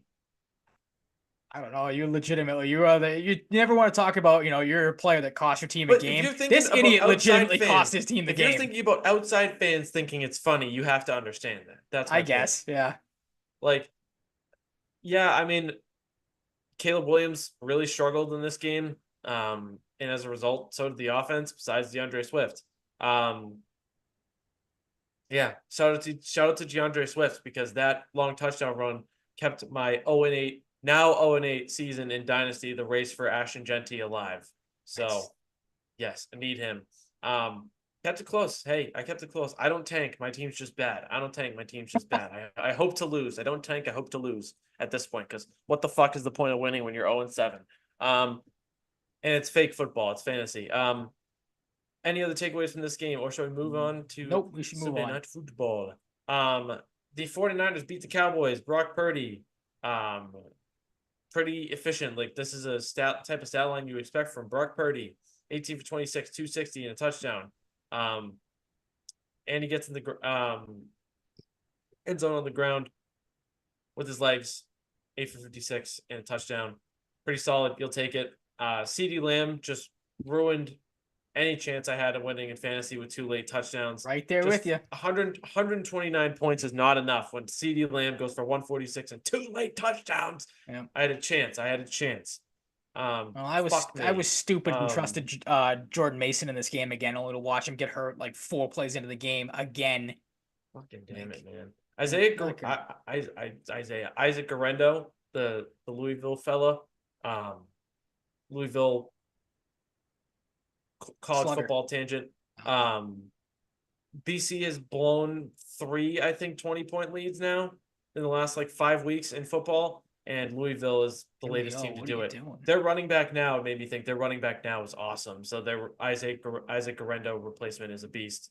I already forget his name, but frustrating. It was fun when BC was good for 4 weeks. Now they suck. And I think it's because Tommy Castellanos who's their quarterback, thinks that candy corn is the best Halloween candy. So, God. I don't hate on candy corn as much as others, but it's not even close. It's not even close to the best. Not even in the stratosphere. Top 3 Reese's Kit Kat Twix. I'm trying to think of a third one that could surpass Twix. You definitely got the first 2 right. Twix could be second over Kit Kat. I'll say that. 3 Musketeers, overhated. 100 Grand Bar, most underrated candy in the world. Now you sound like my parents. Dude, it's a Milky Way and a Crunch Bar in one, and it's big, fat, and delicious. I'm right there with you on 3 Musketeers. I have always thought the same thing, that 3 Musketeers is severely overhated. It's like chocolate with fluffy with more nougats in the chocolate in the middle. middle. Yeah, Like, well, what's not how to can you hate like? on that? It's nice Yeah. and fluffy. It's a good texture. No, you're probably right with the top three though. To go back on that really quick, it Thanks. 100% Reese's, 100% Kit Kat. I'm not trying to air out Pat, friend of the program, on this. His number one Halloween candy is Hershey's Cookies and Cream. Ooh, I wouldn't say that's number one, but that's definitely up No, there. that's bold. That's It's a bold bold. take, and I respect the hell out of him for it. But Yeah, that that's was something I didn't expect. because when you started that, I thought you were going to say like a plain old Hershey bar, and I would have been like, "Oh, I'm never talking to him again." That's just Oh, idiotic. That yeah, boring of a I candy love a bar. plain But Hershey bar, but that one's not up there either. no, Um, Dalvin there you go. Cook Halloween candy makes his talk. debut. Candy talk. We didn't do a Mm, list. We no, long episodes. We're not going to do a candy tier list. no. Or a candy draft. But yeah, the Cowboys. It's like where are you at if you're a Cowboys fan right now? I don't know. I would want Mike McCarthy fired. I'd start there. Like they have no answer for anything. But then again, there's the other side of it where it's like, all right, where the team is super injured right now. You're down your two or maybe three. I can't remember if Diggs is playing. So I can't think Deron Bland, he's still hurt, right? So you're down him, obviously one of the best interception artists last year. No Parsons, no Lawrence, like so there are reasons to kind of maybe pump the brakes a little bit, but if I'm a Cowboys fan, I'm panicking right now in all honesty. Like they just do not look good. They don't look they have anything going their way. Um, Not that they were expected to win this game and obviously put up a good fight, but I don't know how you could be too high on this team right now if you're in Dallas. Yeah, it's weird. It's weird in Dallas. Who are they playing this week? Who are they playing this week? They're playing Somebody. the Falcons. Yeah, that's right. How many Cowboys fans do you think are calling for Bill Belichick right now? Oh, a ton. A ton, right? Majority, I feel like, of Cowboys fans. Has to be. Has to be. Steelers, Giants. I thought the Steelers were going to win by more than this. Sorry, thought I had another burp coming there. Russell Wilson, like, sure, you don't Looks kind of probably decent. want to have Russell or Justin Fields on the bench if you're the Steelers, but like, he's winning football games. He's not making crazy mistakes. He's not playing like Russell Wilson of the Denver Broncos, so you'll take it. Absolutely. It was good to see Calvin Austin make some plays and get a couple touchdowns here because there was one he was wide open for in the red zone that I like was so like tough to watch, even as someone that hates the Steelers, that I kind of felt bad for him. That they missed him on, just didn't see him on, and like the Giants, like they had some playmakers on offense. Darius Slayton has one of these weird games every once in a while where he goes off. Neighbors at 71 yards. Tyrone Tracy had one crazy run. He looks really good, as albeit a 24-year-old rookie, but like a late round pick. You can find those guys sometimes if you find the right ones. Yep. And Tyrone Tracy is good. Would have loved a Devin Singletary touchdown instead for my parlay. That would have won me like $60, but that's Nice. okay. Najee Harris looked really good in this game. And the Steelers just find ways to win. Like the over 500 streak is gonna continue. They're just finding ways to win. Like They're gonna blow it out of the water at this rate. I'm giving Mike Tomlin a lot of credit this year. A lot of credit. Absolutely. Yeah, I mean he's I don't want to say pushing all the right buttons because I mean obviously I feel like there were some questions about moving on from Justin Fields, but it's worked out. It hasn't been a colossal failure with maybe some expected it to be with Russell Wilson because obviously like you said there was the how bad he looked in Denver factor, but he's been good. And the Steelers again, these are the games they're going to win. They should win. And you want to talk about if you're panicking or what are you doing if you're a Cowboys fan? Like I think the Giants fans are probably clamoring for Bill Belichick as well. Like they have no answers right now. Dable just doesn't have the fire. Like he gets upset about calls and stuff every once in a while, but like Dable looks defeated. Like they panned to him on the sidelines. It doesn't look like Dable. Not trying to be mean here. He needs to get a little fatter. I feel like fatter Dable was better. Sorry. Yeah. Okay. Just saying. Right. Oops. I think he needs to get a quarterback too that can play accident. football. It's on my screen.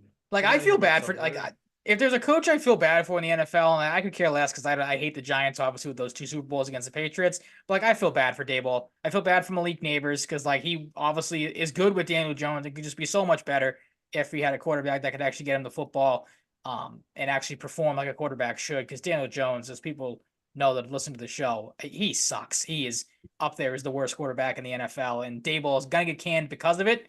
And there isn't a ton of talent on that team. Like I know they made improvements on paper from last year, but man, there's just not a lot going with the Giants right now. There is no player in the NFL that screams accountant more than Daniel Jones. He just doesn't belong in the NFL. He doesn't look confident. He doesn't look like he has any passion. He looks like No. an accountant. It's bad. Nope. And the Steelers defenses we've seen countless times in the past continue to be really good. And so do the Giants. Okereke making plays, Burns, Ojolari. It was a fine game. Don't really have a ton else on that one.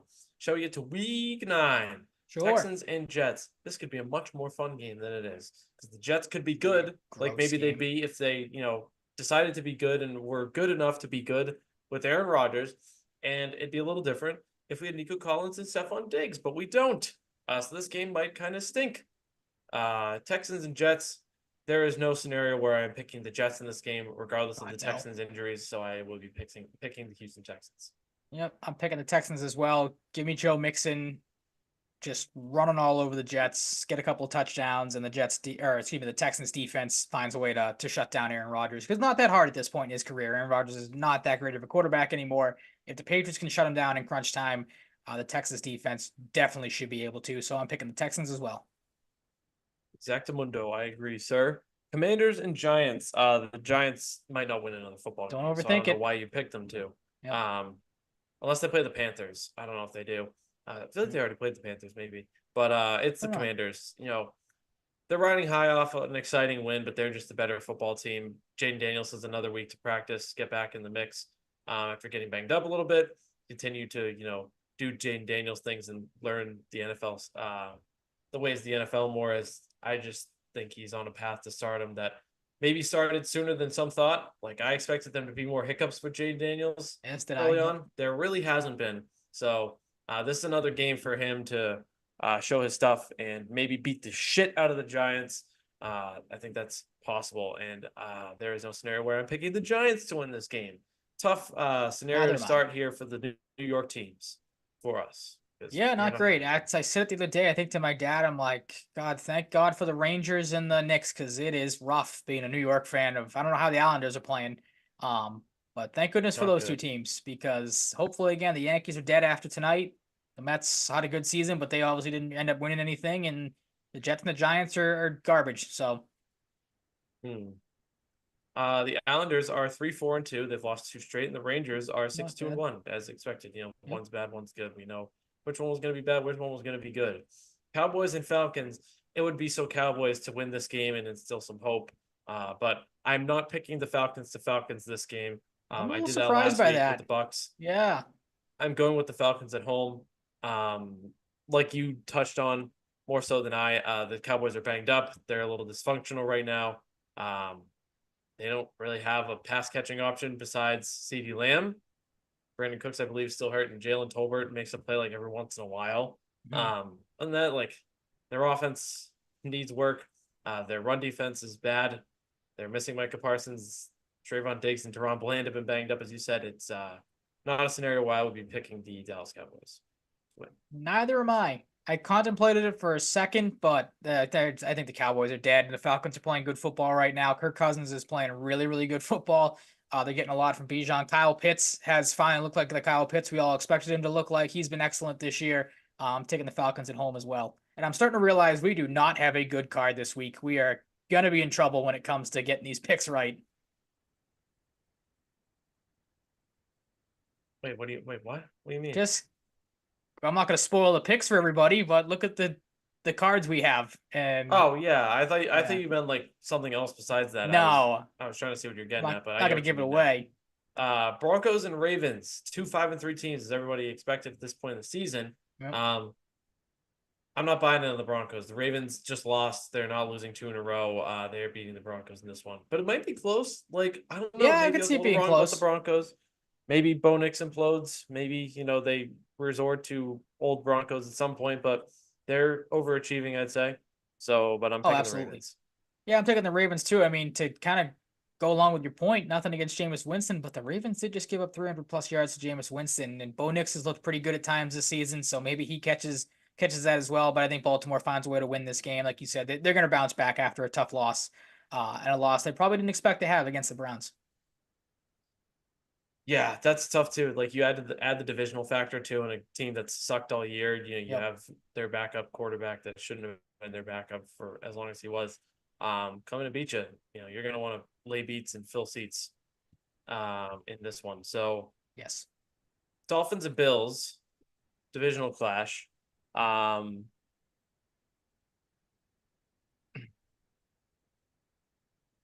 do I Trying want to to say think the of what Bills to are going to say. beat the shit out of them? I don't know. I don't know if I do, I but don't. I I will don't take the think they Bills to will. win. I pondered it. I pondered it. Um, but yeah, I'm taking the Bills. I wanted to I'd make go. a bold claim, but I don't think I will. I'd go so far as to say that if this game when it was in Miami, I may have picked the Dolphins to win it, but Buffalo in I would Yeah. have felt gross about it, Yuck. but Yuck. No, you it's wouldn't have. I don't it's believe you. it's the Miami factor. That's why I would have No, picked no, it. no, no, no, Just no, no, no, no, no, no, no. Not no. here. Not here. Okay. All right. No. Fair enough. You're No, I'm wrong. pick. Sorry. Okay. Thank you for making thank you for making my decision for me. I'm picking the Bills as well. Buffalo's rolling right now. Like I said, the Dolphins it's still going to be a work in progress, getting Tua back up to speed. Uh, I don't think this is going to be a blowout. I think this game will be close because again, division game. These two teams have obviously played each other plenty of times. They know what each other's strengths and weaknesses are. So I think the Bills. I'm not going to say just squeak one out, but I think this might be closer than maybe some people think. I do and I don't agree with that. I don't know. This Okay. game's got me feeling weird. I don't know. Saints and Panthers should not be televised. I'm picking the Saints. There's part of me that wanted to pick a tie. Really wanted to Mm, pick it, but I'm like, this is a juicy tie spot. I'm A not gonna give juicy tie myself spot. a potential free loss. There's also part of me that wanted to pick the Panthers for a second because the Saints have just looked so ass the last couple of weeks, but the Panthers are the worst team in football. There is no question about it. I'm taking the Saints in Yeah, what's yeah. probably going to be like a 12-6 game. In classic fashion, this will end like 30-24 somehow. Do you think the other way? Like Yeah, just I don't know points on why. points on points. Yeah, they'll just score on each other. Okay, Raiders and Bengals. This is such a spot where the Bengals lose, but absolutely. I'm picking them to win begrudgingly Mhm. because they are the much better football team and they should hopefully play like it for their sake. Bengals, not picking the Raiders. Another team I just don't feel comfortable picking because they are Yep. bad at They football. fall into the boat, same boat as the last two teams we just talked about. The Raiders suck. The Bengals, like you said, this is a spot very easy. You could see them be let down and lose this game, but I think they bounce back after a pretty handed loss against the Eagles last week. They found a way to win this game. Joe Burrow maybe goes for like 3 or 4 touchdowns because the Raiders are so bad, and the Bengals take it. They have it. I think they're wearing the whites too. I thought I saw on Instagram, so that'll obviously give them a little bit more juice as well. The all Ooh, whites. ooh, nice. Yeah, I like that. I like that. It's a too. good look. Chargers and Browns. Um, the Chargers will fall victim to the resurgence of the Cleveland Browns. I'm a little I'm surprised you afraid. didn't pick the Chargers. I figured this I'm was another afraid. game I thought we might differ on, but shockingly, I have the Browns as well. Gonna ride the Jameis train for a little bit longer until the wheels start to fall off. Hopefully they Yep. don't. But going off a track record, he's might get ugly soon. But I'm with you. I hope the Browns make a little bit of a run here for their sake and not have to deal with dipshit Deshaun Watson anymore, and Jameis continues to thrive. Yeah. The vibes are restored a little bit in Cleveland. Patriots and Titans. We picked the Patriots. Jaguars and Eagles. Um, yeah, it's the Eagles. This is one that I struggled with a little Right? bit Didn't briefly, but yeah, didn't I'm struggle right for there too with you. long. For me, Mm, it just comes down to the Jaguars are too banged up now. Like if Brian Thomas Jr. doesn't play, and we know Christian Kirk's not playing. Like where is their offense going to come from? Again, for my sake and fantasy purposes, I hope it's Evan Ingram. Um, but Eagles, if again they're getting healthier, like we talked about, they got a little bit more of a pass rush. I think it's going to be the Eagles in this one. all right. Bears and Cardinals. Went back and forth in this one. Just went with the Bears. Um, I don't know. I think the front seven or the not front seven, the offensive line. I'm thinking the other side of the line. Okay, I think the offensive line for Arizona struggles with the Bears, and that is a difference maker. And the Bears went close. I'm right there with you. Bears going to bounce back win. Their defense is a little bit better than the Cardinals are right now. I think Caleb Williams bounces back, and they find a way to squeak this one out in the end. Yes, yes, indeed. Could be a fun game, sneaky fun game. Caleb can run free a Perhaps. little bit. Kyler can run, he'll have to run if the pass rushes after him. Lions and Packers could be great, but Jordan Love is a little banged up. I'm going with the Lions. I have to ride the train. They're my Super Bowl pick. I think, when they're at their best, they rival the Ravens as the best, most explosive team in the league, and I'm picking them. I'm going to take him as well. There's a part of me that wants to take the Packers if Jordan Love plays, but I don't think he's going to play. I think they go with Malik Willis in this one, and the Lions continue to ride high in what should be a very good game, maybe the best game of the week, especially if Love plays. Hopefully you get a nice little match between these two teams. Yeah, this one has firework potential. Rams and Seahawks. I am picking the Rams after seeing them fully healthy now. Kyron Williams has been a beast. Cooper Kupp and Puka Nacua are both back. Seahawks they're stumbling right now. I don't know if this is the game they turn things around in. I'm picking the Rams for the same reasons you picked them. They're healthier. They looked good last week. Cooper Kupp's back. Puka Nacua's back. Kyron Williams continues to run over everyone. No pun intended there. And there's still a DK factor. You don't know if he's going to play for the Seahawks. You saw what it looked like last week without him. Rams defense looking a little better as the season has gone on, or at least the last couple of games. I'm going to take the Rams, and again, what should be a close game. Yes. Colts Vikings. This has to be where the Vikings losing kids Bounce stops, back. right? Yeah. But I was going to say this is a game where the Colts keep it close and they lose annoyingly. I'm picking the Vikings. I was going to ask, did you consider maybe riding the Joe Flacco train like we are the Jameis train? And that crossed your mind a lot because it did for me a little bit. Like maybe they play with a little bit more of a spark. They obviously have a smarter quarterback in there, it would appear, than what Richardson's giving them right now. But I'm with you. The Vikings, they got to find a way to stop their skid here, and I think it comes in a win over the Colts. All right. I'm having some fun. Audible. Bucks over the Chiefs. Last minute change. Bucks. Go Bucks. They're going to beat the Chiefs. No longer undefeated in Arrowhead. They're going to win. I liked what I saw. I thought about it again.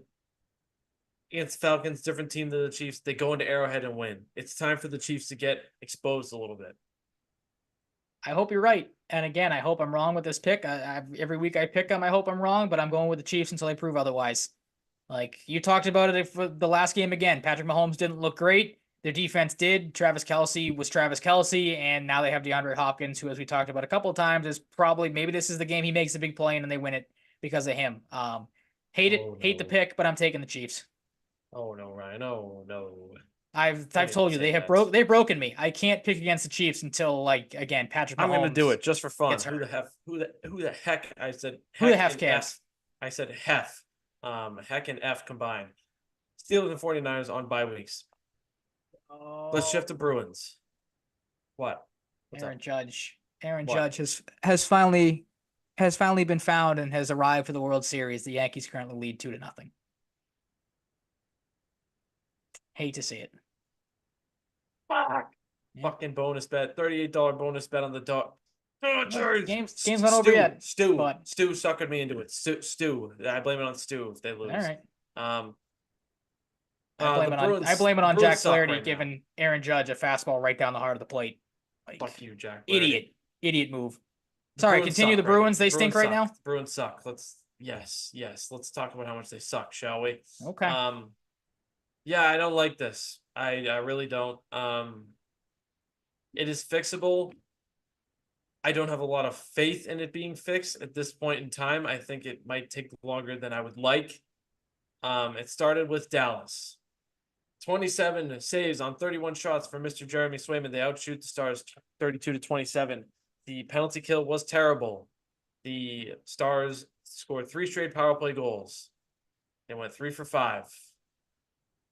Bruins power play was only 1 for 4. They out-hit Dallas 29-18, so they were trying to be physical. Didn't work. Pasta scores perhaps the easiest goal of his career, excluding empty netters. Matt Dumba with a nice secondary assist. Feeling good about that, aren't you? I would like to save on the Matt Duchene goal. Jeremy Swayman has let up a few ducks this year that I don't like, and I think that's a product of not being around in training camp. I hope that this resolves itself. I don't think he's a huge reason for their downfall at all, but he's had a few goals that I haven't loved this year. That'll happen with goalies, though, I suppose. Neither Lindholm nor Carlo make a play to stop the Robertson goal, as anyone knows me. They know my biggest complaint with Brandon Carlo is his inability to defend in the slot. He is very good at times. He has not been very good this year. He needs to figure it the fuck out because he is really dreadful at defending the slot sometimes. Overall, pretty decent player, but man, when he is bad, it's really ugly sometimes. And Hampus Lindholm, I'm not super concerned with Hampus Lindholm. My big thing with him is I like how he throws a ton of shots on net, seemingly a lot of the time. Um, for a team that is very poor in shot attempts per game right now, I think they're 27th in the league. Don't quote me on that. Expected 5-on-5 goals is not good. They're an offensive black hole. An absolute zone entry clinic on the Stankoven goal. Just really, really soft defense, just a soft team. They forgot Tyler Seguin existed on that goal. That's pretty crazy. It's pretty hard to do. Third straight power play goal for that. With the Seguin goal there. Great feed by Frederick to Brazeau. That was cool, I guess. Pathetic attempts at offense and defending the breakout on the Hintz empty netter. Charlie McAvoy sucks. Wow. You are He needs fed to up with this team. He needs to really, really figure it out. You did not like it when I said that in the playoffs last year. I've seen a lot because at that point it was bothering me, but I'm like, this is fixable. It's not a long-term thing. It's bleeding into this year. It is a huge issue right now. He falls down a lot when he needs to make plays. He turns all the their puck defensemen over. do, from what I've noticed. Like I've never seen guys like Lindholm, Carlo. I've said that for a while now. The size of those guys to always be falling on their asses blows my mind. He had a couple goals to start the year, and other than that, I've just been really unimpressed with Charlie McAvoy. Really unimpressed. Just really dumb shit happening with him.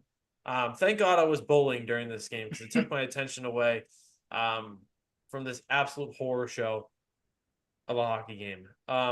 Any takeaways from you in this game? Not really. I mean, it's been more of the same. You're gonna get into the next couple of games, but you said some of this stuff is fixable. I don't know what at this point is, because I just think it's so fundamentally broken at this point that you're talking about half a year fix. I feel like unless they do something drastic, sooner rather than later. Again, the easy one is to can Montgomery, which a lot of people I think are starting to call for now, if they haven't been already. But I don't know what you look at and say, not you specifically, but what is the quickest fix? Because the power play is terrible. That's going to take time to figure out. They are, as I've said from day one, never ready to go. In even the games they win, it seems like they're always playing from behind or just coming out super lethargic and slow. They still take stupid penalties, as you mentioned. None of their players really are performing as they should, except for the fourth line, which again on a normal season, and Pasternak, yep, he's having his moments for sure. I just don't know what to do to what you would do to fix this team and how quickly you'd be able to fix it. Cause I just think there are so many things it would be one thing if it's all right, your stars are playing Marchand scoring, Coyle scoring, stuff like that, but your power play stinks. You can fix that. Everything is going wrong at the same time. And literally none of it looks like it's going to get fixed anytime soon, which is mind boggling for this team. In the last 57 regular season games, they are this was insane. 17 and 10. When you texted me that, I had 27. So you take the sample size of what Jim Montgomery has done good, and then you take the recent sample size. You almost blow the Toronto series. You fucking lose to Florida again. Of course, Cup champions, not the end of the world, but you don't want to lose to Florida anymore at this rate in the future. I think if this keeps up in some semblance of this, if they don't turn it around pretty epically, I think the front office will sit and have a long discussion around Thanksgiving as to whether Jim Montgomery's job is. Do you think he makes it that long at this rate? I think he could. I think they could give it. I think unless they really start turning it around, Thanksgiving is the latest they make a decision. And I don't know, the thing that helps them is, Joe Sacco, it didn't go well in Colorado, but he's got coaching experience if you need him to step up. And you have Jay Leach back. Jay Leach has been in the running for the Bruins coaching job before. He got some coaching experience in Seattle. I would prefer him to be the guy to step in versus Sacco because I think Zach the penalty kill overall is I'm fine with, and I was fine with last year. And Sacco's had control of that for a little bit now. I would prefer Leach back in the system to be promoted to head coach if Montgomery's fired over Sacco. Okay. Um, and I like Leach's style. I think Sacco is more of like a defensive penalty kill type of guy in that realm. I think Leach can add some interesting things to the power play and offense as a head coach. Yeah, like they're trying everything under the sun now. They have a bunch of new line combinations. I just don't know, even if you think you can fix it or start fixing it, if it's worth it, unless it really turns around epically. Because if you fuck up or you miss the playoffs or you get to the playoffs and lose in the first round, you're gonna be like, like maybe this could have gone different if we canned Montgomery early on when we're not pleased with how the playoffs ended. This 30-27 record since last January. I don't even know if that's even on their radar, but like that's not great. Fuck loser points 30, 17, and 10. That's 30-27. I'm in the camp where I'm just very cool with him being fired.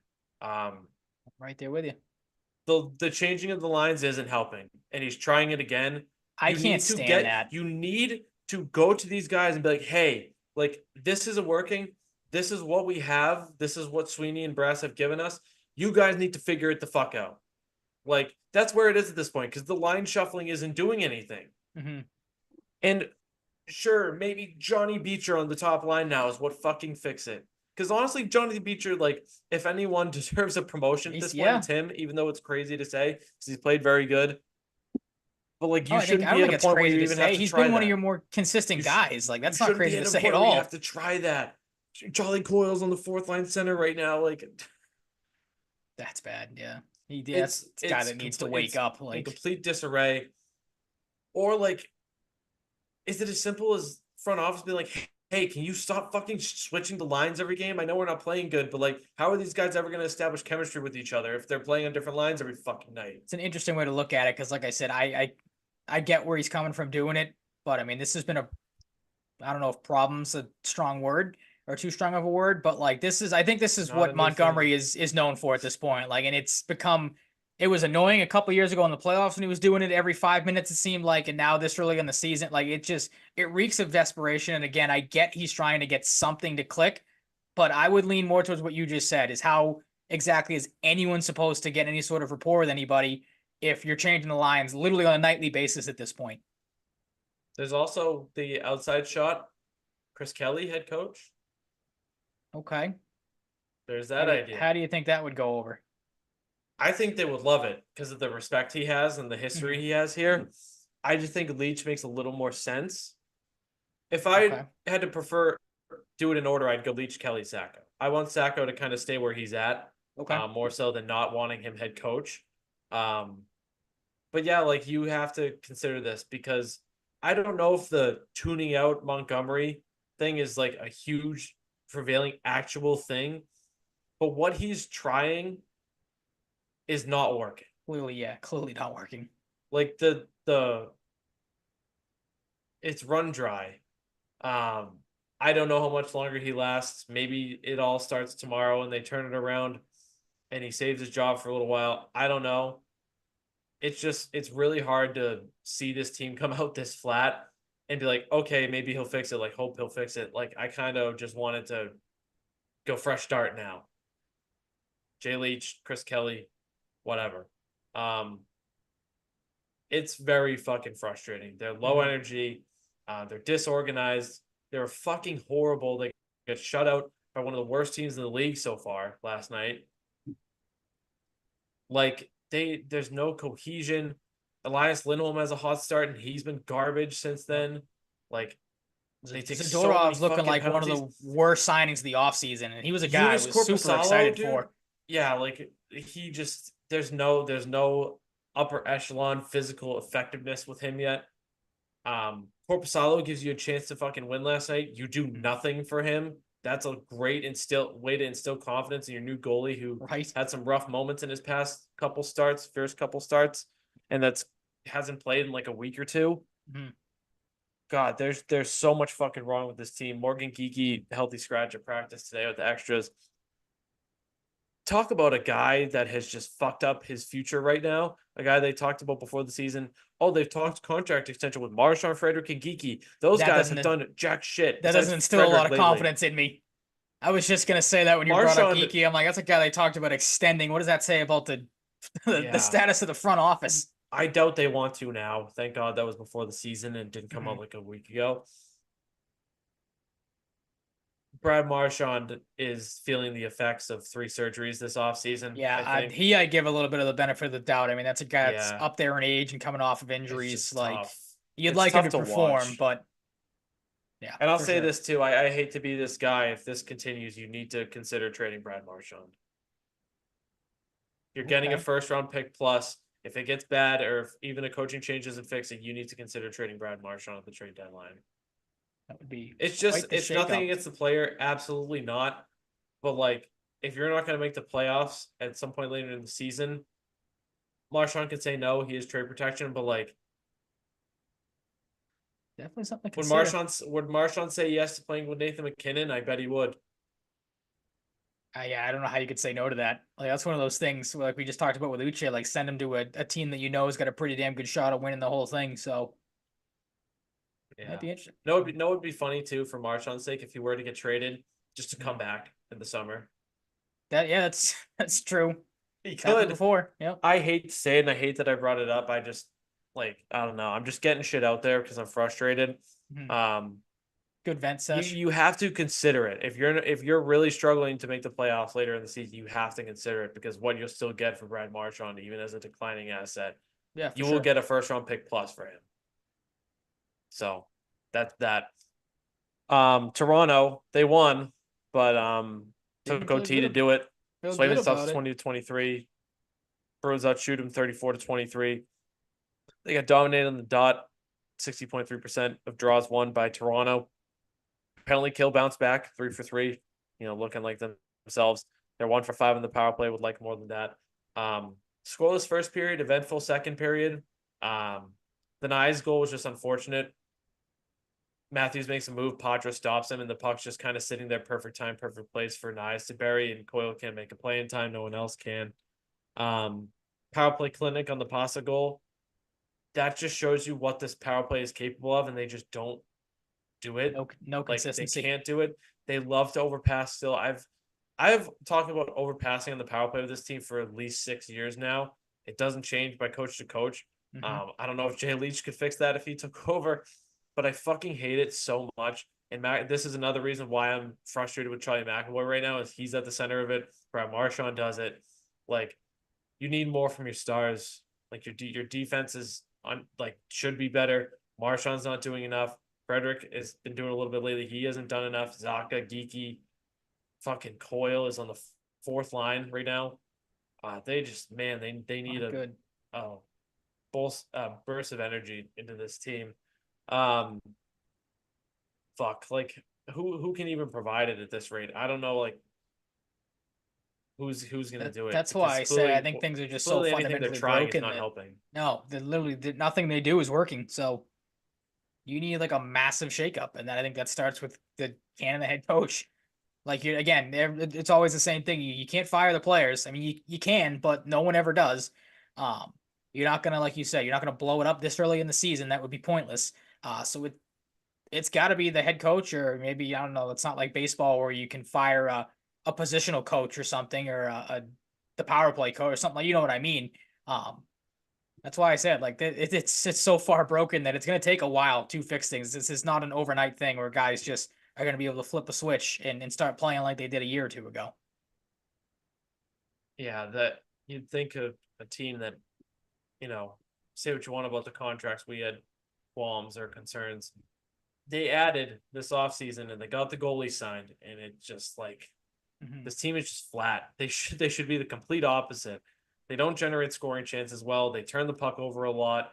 They take a ton of fucking penalties. They have their backup goalie who's seen a lot of flack and let up some tough ones and had some moments. Give them a chance to be one of the worst teams in the league last night, and they don't take it. Thank God they won the Toronto game because holy fuck, if they lost the Philly game, Montgomery might already be done. I have no idea. Um, Well, that's the thing too about the Toronto game. Really quick, is that it's a win, but you don't feel good about it coming out of it because no, you were no, gifted that win. You it gave it was great away for like late, and 30 then minutes. yeah, legit. It's one of those where it's like, yeah, you beat Toronto because Toronto screwed up again, and then you're like, oh wait a minute, you never even should have been in that. You should have won that game in regulation, but you pissed it away in the final minute and a half, like you've been known to do. And then again, got super lucky in overtime on a boneheaded play by Matthews. So like Yeah, that's a perfect way to sum it up. It's one of those ones or I didn't even give it 30 minutes in the moment. I'm like, all right, cool, you won the game. Like now you move on, and like at the time, hopefully you beat a bad team, but as we know, that didn't happen. yeah, no. It did not. It's God. It's hard to get through. Yeah. Marchand, another thing I didn't love from Marchand, the Riley goal. He's just in a fucking 360 watching it happen. Great view. Um, Brazo from Frederick again. Maybe that's a good thing that's happening. I don't know. No look backhand pass from Beecher to Caslick. Caslick gets fired the fuck up when he scores, which I love. Thank Mhm. God we have him. Thank God we have the fourth line because Right? Where holy would you? shit. That's pathetic, though. Where would you be without the fourth line? Like, Yeah. Like, not oh good. my God. Yeah. Hold on. I was just looking at something real quick. They do have their first round pick this year. So just can't believe I'm looking at that. They do have This their early first in the round pick year, this yeah. year. Because oh my God, we might be talking lottery team if they don't fix this. Um, God Almighty. Um, the no look pass was sick to the point where Matt Poitras was even fired up, mic'd up on the bench. Um, that was pretty funny. Matthews just coasts past everyone for moving tip in, doing a lot of forgetting good players exist this past week and letting them score easy goals. But he gave it back on one of the worst turnovers and one of the most prototypical Leafs plays you'll ever see. Just gives it away. Pastrnak and Marchand take over from there and bury it. I thought Pastrnak scored it first, but as you see in the replay, Marchand gets the goal and they win. We talked about it earlier. For anybody who might have missed it, the Leafs traded Timothy Liljegren to the Sharks for Matthew Benning, a third-round pick, the better of the Colorado Avalanche and Edmonton Oilers will go to Toronto, and a fifth-round pick go to the Leafs. So if you missed that, Matt Benning, Toronto Maple Leaf, Timothy Liljegren, San Jose Shark. He has wanted out for a little while. So he got his wish, and now he plays for one of the worst teams in the league. Um, Congrats. Congrats. That's just kind of what happens with players like that sometimes.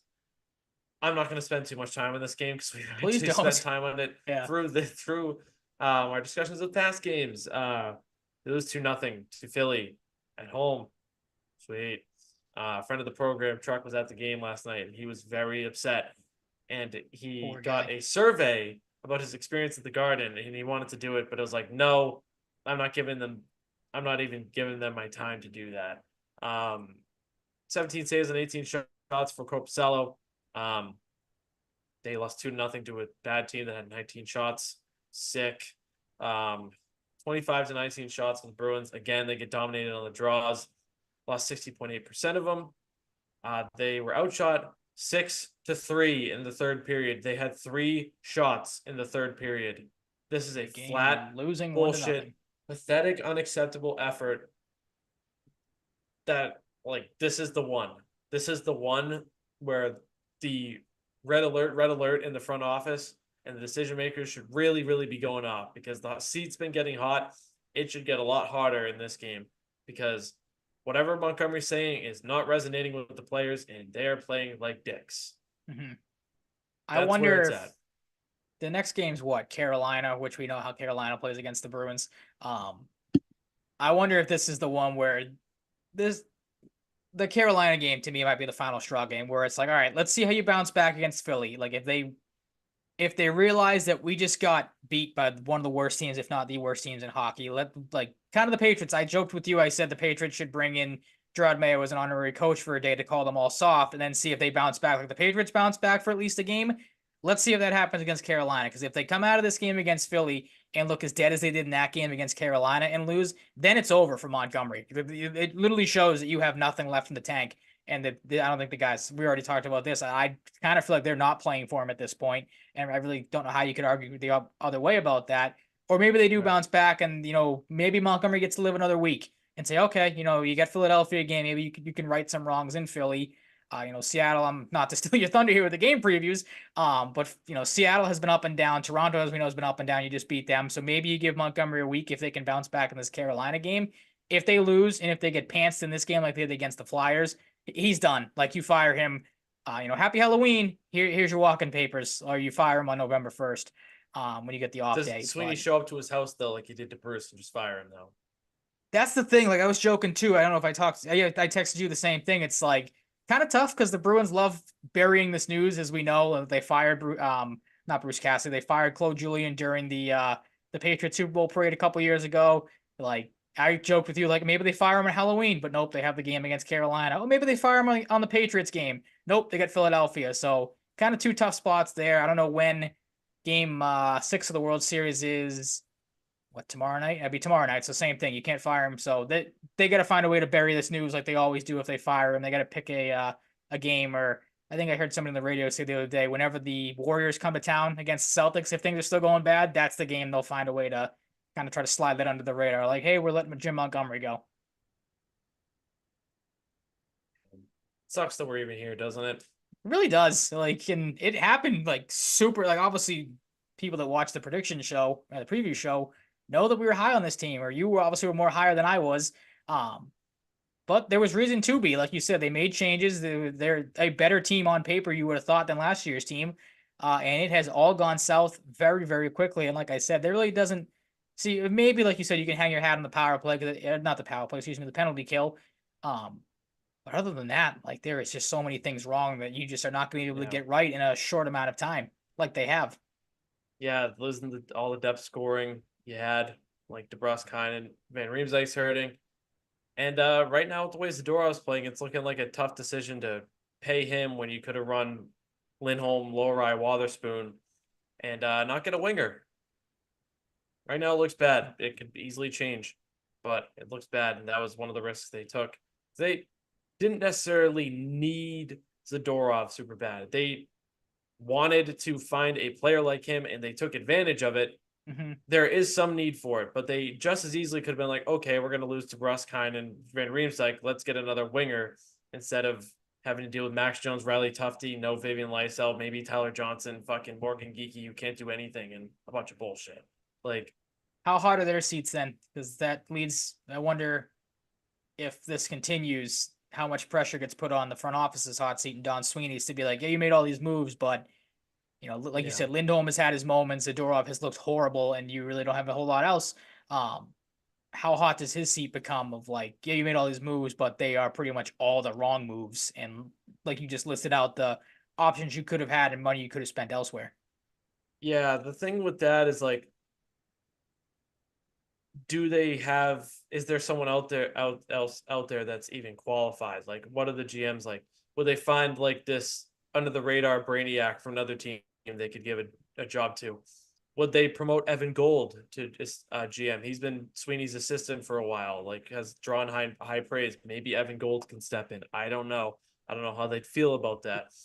But like it gets to a point where, there's pros and cons to the Sweeney regime. You kind of have to say to yourself, like, maybe we go in a different direction there too. Maybe it's that simple. Like, I don't know. Like, do you switch to this philosophy of heavy style and abandon your GM who helped you get there after 1 year, one The year way to into look it? at I it, don't true. know, but that's a much tougher one than Montgomery right now, and one Absolutely. I'm less confident on happening. Easiest shutout of Samuel Ursulon's career. Pasa changes before the dump in and leaves Geeky to take too long to get involved in the play and try and stop Forster. That was just annoying. Patra needs to win the puck battle on the wall. I mean, kind of up and down on him. He's had moments, good moments and bad moments. He's 20. Like, I'm not going to freak out about it too much. Him and Emil Andres scrapped. The one thing I didn't love about this is like Patra looked for the call, didn't get it, and then went back at him. Like, just fucking fight the guy, Patra. Yeah, Like, legit. you're both rookies. It's Emil Andres like second game in the NHL or something. Just fucking go at it. Who cares? Your team sucks and inject them some life into them. That sucks that you even have to think about that with a 20-year-old. But yeah, that's where we're at. Like, Did Charlie McAvoy just feel like doing his old BU buddy a solid here with this fucking stupid pass? This stretch pass attempt that he gave right to Joel Farabee for the empty netter. Like he's just dumb. He's playing dumb. He's a very smart player that is playing dumb. Dumb penalties, dumb turnovers, stumbling on the blue line, shit like that he shouldn't be doing. You make $9.5 million fucking dollars, and you've been so good for like 85% of your Bruins career. You wonder if he's starting to feel it. Like if these guys are starting to press a little bit and trying to maybe do a little bit too much. Like I feel like that's kind of where we're at. Like you said, not to make excuses for Marchand, but like we talked about, there are reasons to kind of not expect, but you know what I mean. Like I'll just say it to say it. You expect Marchand to have a little bit of a sluggish go because of the injuries he's dealt with and the surgeries he's coming back from. Like you said, maybe McAvoy is one of these guys that's like, shit, I got to do, way too much or more than you think he thinks he should be doing, and that's why he looks as bad as he does. Because I'm with you, like there's no other reason to explain it. He's not as bad as a hockey player as he has looked at the start of this year, and then, like I said, the end of last year. It's really frustrating because he's just so much better than he is showing. I hated this game so much if you couldn't tell, and the lines are in a blender again today. God almighty, I don't even want to look at them again. He's hoping it works at this point. There's no way he's just like, oh, this is gonna work in his mind. He's just hoping for it, right? Has to be. You would think. I like it too if there's one game it does work for him to come out and be like, see, I told you guys. Line combination number 230 was the one that finally did it for us. And he can also have in the back of his mind is like, hey, like you got a center, but we lost a lot of wingers and you didn't get a winger. Like this is what I'm left with. True, yeah. And they waived Riley Tufte. Like, why not just fucking sign Tyler Johnson at this point? I was gonna ask you what's taking him so long to get that done. Just fucking sign him. Like, who cares at this point? You're not gonna call Lysell up clearly.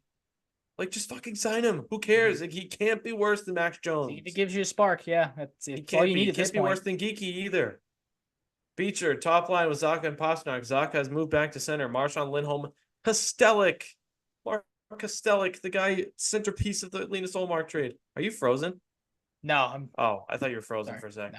No. I'm good. Watching the Celtics get speed bagged by the Pacers right now. They are down good. That's 23 points to Indiana. Yeah. And they are legitimately, it looks like that may be why it looked frozen, just how dumbfounded it was watching them play right now, not to cut you off and then interrupt the Bruins segment, but looks like a bunch of kids just playing like pickup basketball on a school somewhere. It is like pathetic to watch right now. Like Pritchard and that kid when they were out, him and his wife were out for coffee. Yeah, that looks a little bit more cohesive than what's going on right now. Good. Great. Everything's great. Mm-hmm.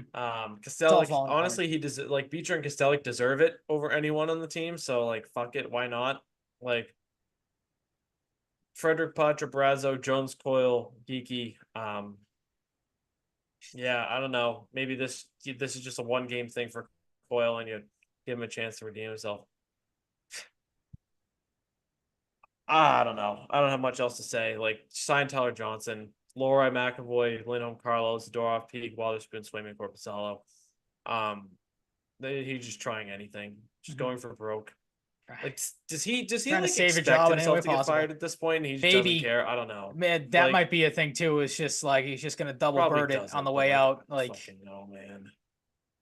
Oh God. Carolina, Martin just leads them in scoring, 11 points in 8 games. Tough test. Game the Bruins, the way they're playing, will lose, but it'd just be funny if they win this game on the road. Philly again, please beat them. Like, get some redemption there. Don't lose to Philly twice. That would be fucking stupid. Travis Konecny's point per game player for them. 10 points in 10 games. They are just about in the basement in the Metro, but the Penguins have lost like 6 straight. Seattle 5-4-1, 5th in the Pacific. Jared McCann having a sneaky 14-point and 10-game season, really good for them. They're right in the middle of the pack, close to it. The Pacific, and then you got Toronto again on the road this time. They're 3rd in the Atlantic, 5-4-1. Mitch Marner with a goal and 10 assists in 10 games, and 3 of those assists came against the Bruins in a game they lost. So Marner had 3 assists on all 3 goals, and they lost. Leafs. Those are Leafs. I am done talking about the Bruins. Fair enough. I got nothing else to add. All right, We World are Series. both in the same mindset when it comes to them. God, I can't get over how bad this I Subs think game we've looks. exhausted Bruins thoughts. They couldn't fucking get a stop to save their lives right now. Yeah, World Series. The first three games were good. Last night was not so good. Tonight is not so good. So kind of in a weird spot to talk about the World Series because I, honest to God, expect to come on here and be talking about a Dodgers sweep. And talking about all the mistakes the Yankees have made and how Aaron Boone is not a very smart manager, but things have started to go the Yankees' way a little bit. They finally get some good pitching last night. Their offense finally woke up. Aaron Judge, like I said earlier, has finally arrived. A 2-run home run tonight. Jazz Chisholm, same thing. Um, I don't know. It's a weird spot. I'm not going to say my confidence in the Dodgers is shaking because I think they have still been the better team. It still blows my mind that the Yankees choose to pitch to Freddie Freeman, especially with first base open. Like the fact that he has almost single-handedly beaten the Yankees in the series is kind of shocking to me. Uh, some other just kind of quick thoughts as we wrap it up here. Like Shohei Ohtani clearly laboring from the shoulder injury. He has not looked like the same player the last couple nights. There's pitches that he is just completely missing. He's gotten a couple of fastballs right down the heart of the plate that he has been late on and has not looked good. So I wonder if that's going to maybe hamper the Dodgers offense a little bit, but they're still top to bottom should be able to beat this team on talent alone. And Mookie Betts has had a decent series. Freeman has, like I said, looked great. The Dodgers have gotten timely hitting at times. So to me, I feel like it's only a matter of time before things start to wake up a little bit for them. Tonight's a tough one, though. You thought with Jack Flaherty going, especially how well he pitched in the first game, you would have thought they would maybe put up a little bit more of a fight. And it is still early. I think it's only the third inning because I had to sell this game on, so I don't know what inning they're in now.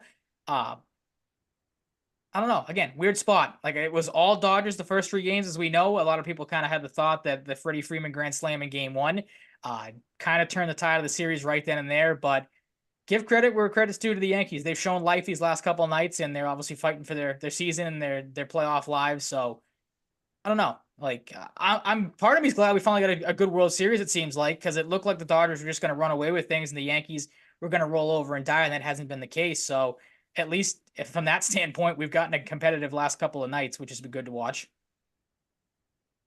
Yeah, and like I don't know. I didn't like want to say this was a bad omen for the Dodgers, but like, oh my god, I said it to my you dad just can't with help but wonder what the Otani injury like if it lingers. Like, with the history of this team too, and how many times they've come up short in the playoffs. I said it to my dad at dinner tonight. If there is a team, obviously the Yankees did it in a different sense, but if there is a team to piss away a 3-0 series lead on a massive stage, is there any team more, you know, I can't think of the word. Accustomed is the word I'm trying to say. Is there any team more accustomed than the Dodgers to do it with how many times they've bowed out of the playoffs in just epic fashions before? And as we know, their World Series that they had, which is looked at as a Mickey Mouse World Series, like this team has, laughing stock might be the wrong, but you know what I mean. You've watched plenty of these playoff series before where the Dodgers are heavily favored. Maybe get up in series and then end up losing them in series they shouldn't. So again, I don't want to say it's completely over because they still have a 3-1 lead, and it is still the third inning in this game. But there is part of me back of my mind that's like, it is the Dodgers. This is in their DNA. It has shown up before. So again, to me, it's more about if the Yankees show up and fight, and they've done that tonight, and they did it last night. Obviously, game got close at times, and they just blew doors at the end of it. So again, I hate giving credit to the Yankees, but they've shown up these last couple of nights. The Dodgers have kind of taken their foot off the gas pedal a little bit, which is a little concerning. And you hope they can right the ship sooner rather than later. Because if the Yankees get back in this thing tonight, steal another game, like I want to say Yamamoto comes out and shuts the door tomorrow night in Game 6, but you give a team life and you leave the door open a little bit. We've seen it before. What can happen when that opportunity kind of rears its head? well, this one won. It's Watch the documentary; it was great. it was decent. It's a typical Red Sox. What documentary are you talking about? The Netflix one that just came out, or the old? Yeah, I thought it was awesome. There was Red Sox fluff in there, like plenty of it. I Obviously, loved it. yeah. I ate it all up. I don't Okay. care. I ate it all up. There's part of me that's been tainted by this a little bit. Like there was one part in that documentary that kind of rubbed me the wrong way, where it's like it was, I think, right when John Henry buys the Red Sox, and this comment of like, we're here to win World Series, compete every year, and it's not about I money don't for care. us. And I'd like to be like, could you watch that? And he watched it, obviously. There was pictures all over the internet of him at the premiere of it. I want to just, can you play that on loop at John He Henry probably every time? doesn't Like even remember saying that. So. no, God, no, absolutely not. But that's my point is, could you play that in the locker room or the front office room or whatever in his office every time he walks into it, being like, "We play for World Series. It's not about money." Like basically, we have an open wallet or whatever else he said about it because it's just so anticlimactic now of where the team has come from and where it is now. But yeah, any other World Series thoughts for you? I know kind of not again there really wasn't a structure to this. Obviously, we've had plenty of interesting moments with, like I said, deciding to, from Aaron Boone's standpoint, game one, throw a pitcher that hasn't pitched in over a month against one of the best hitters in baseball, and Freddie Freeman made him pay. You had the ass clown last night that tried to rip Mookie Betts' glove off, which of course Yankee fans think of this guy as like the savior now, and that's I saw some people say like, oh, this is the reason why the Yankees are back in this series. That guy propelled them to the or like got them to the win. Like That hate guy's gonna be that. on top. That guy's gonna be on Talk Tua in less than a week. He's already at the watch party for Barstool. They have him at the office tonight watching the game with all the Yankees cronies. So you're 100% right. That guy's going to be just Mike everywhere. It's going to be Francesa, I saw, is on infuriating. that too. So you got He's Mike there too. Francesa Yep. and that fucking goof who's friends with Gronk, or maybe one of the other guys is friends with Gronk. That was On the the same other thing that came out stream. today because of course that's the case.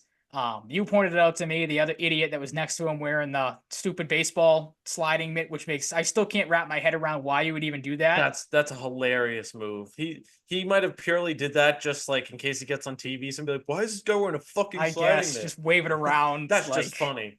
That's because just funny. Maybe we he were talking planned about on it. maybe he planned on running the bases, like running on the field and Oh, running the bases. maybe that's a good decent seats to jump the fence and just take off. That's an interesting way. That's definitely not a way that because we were talking about it at work and was like maybe he was trying to catch a foul ball down the line, but like again, you don't really have any sort of way to grip anything if you get a foul ball Dude, down there. they hit one deep. They hit one deep in the corner, and Mookie's running over. The guy just hops the fence and slides down, and just goes gets it and throws Grabs it. it. Yeah. I don't know. They're weird. They're a Oh weird bunch, god, those Yankees fans. But yeah, I mean, there has been weird plenty of bunch. storylines. We touched on the Otani injury, how that could kind of sway the series a little. Like, I don't want to say it swayed it too much because they won the next night, so it's not like it was that big of a hampering to them. But he has definitely looked labored these last couple of nights. And their offense is just anemic right now. Like Cole is just carving them up, which Freddie Freeman. They need Freddie Freeman to do something. I guess, yeah, he's the Yankees kryptonite right now. But yeah.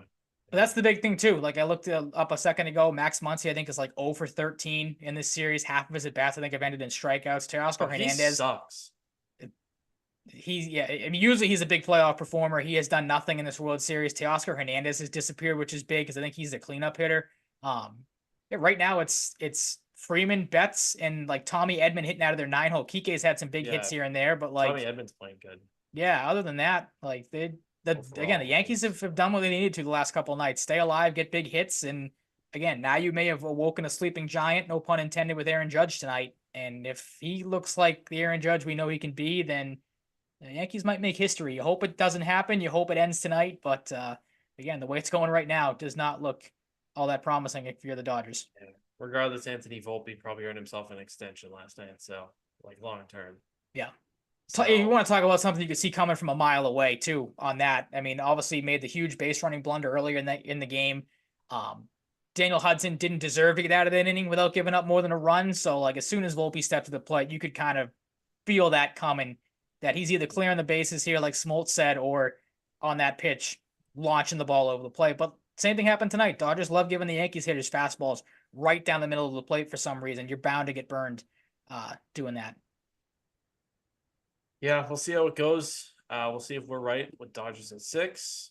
Looks pretty good right now to get there because, yeah, I mean, of course, the Dodgers are going to lose when I have money on them, lots of it, even though it's money that is a bonus bet that I won in a competition. I think they just I said would like to win the bet. Shohei. I'd like to win the bet. They just showed a stat. Shohei is like 0 for his last 29 now. Are the Dodgers up? Third inning just ended, heading to the bottom of the third. Yankees are still up 4-0. And Garrett Cole's actually no hitting the Dodgers right now. Good. Why would things go well when I put a $38 bonus bet on the Dodgers? Why would they? Never. God. Exhausting episode, largely because of the Bruins. Thank you. Dog's barking. Hey, next door neighbor's dog.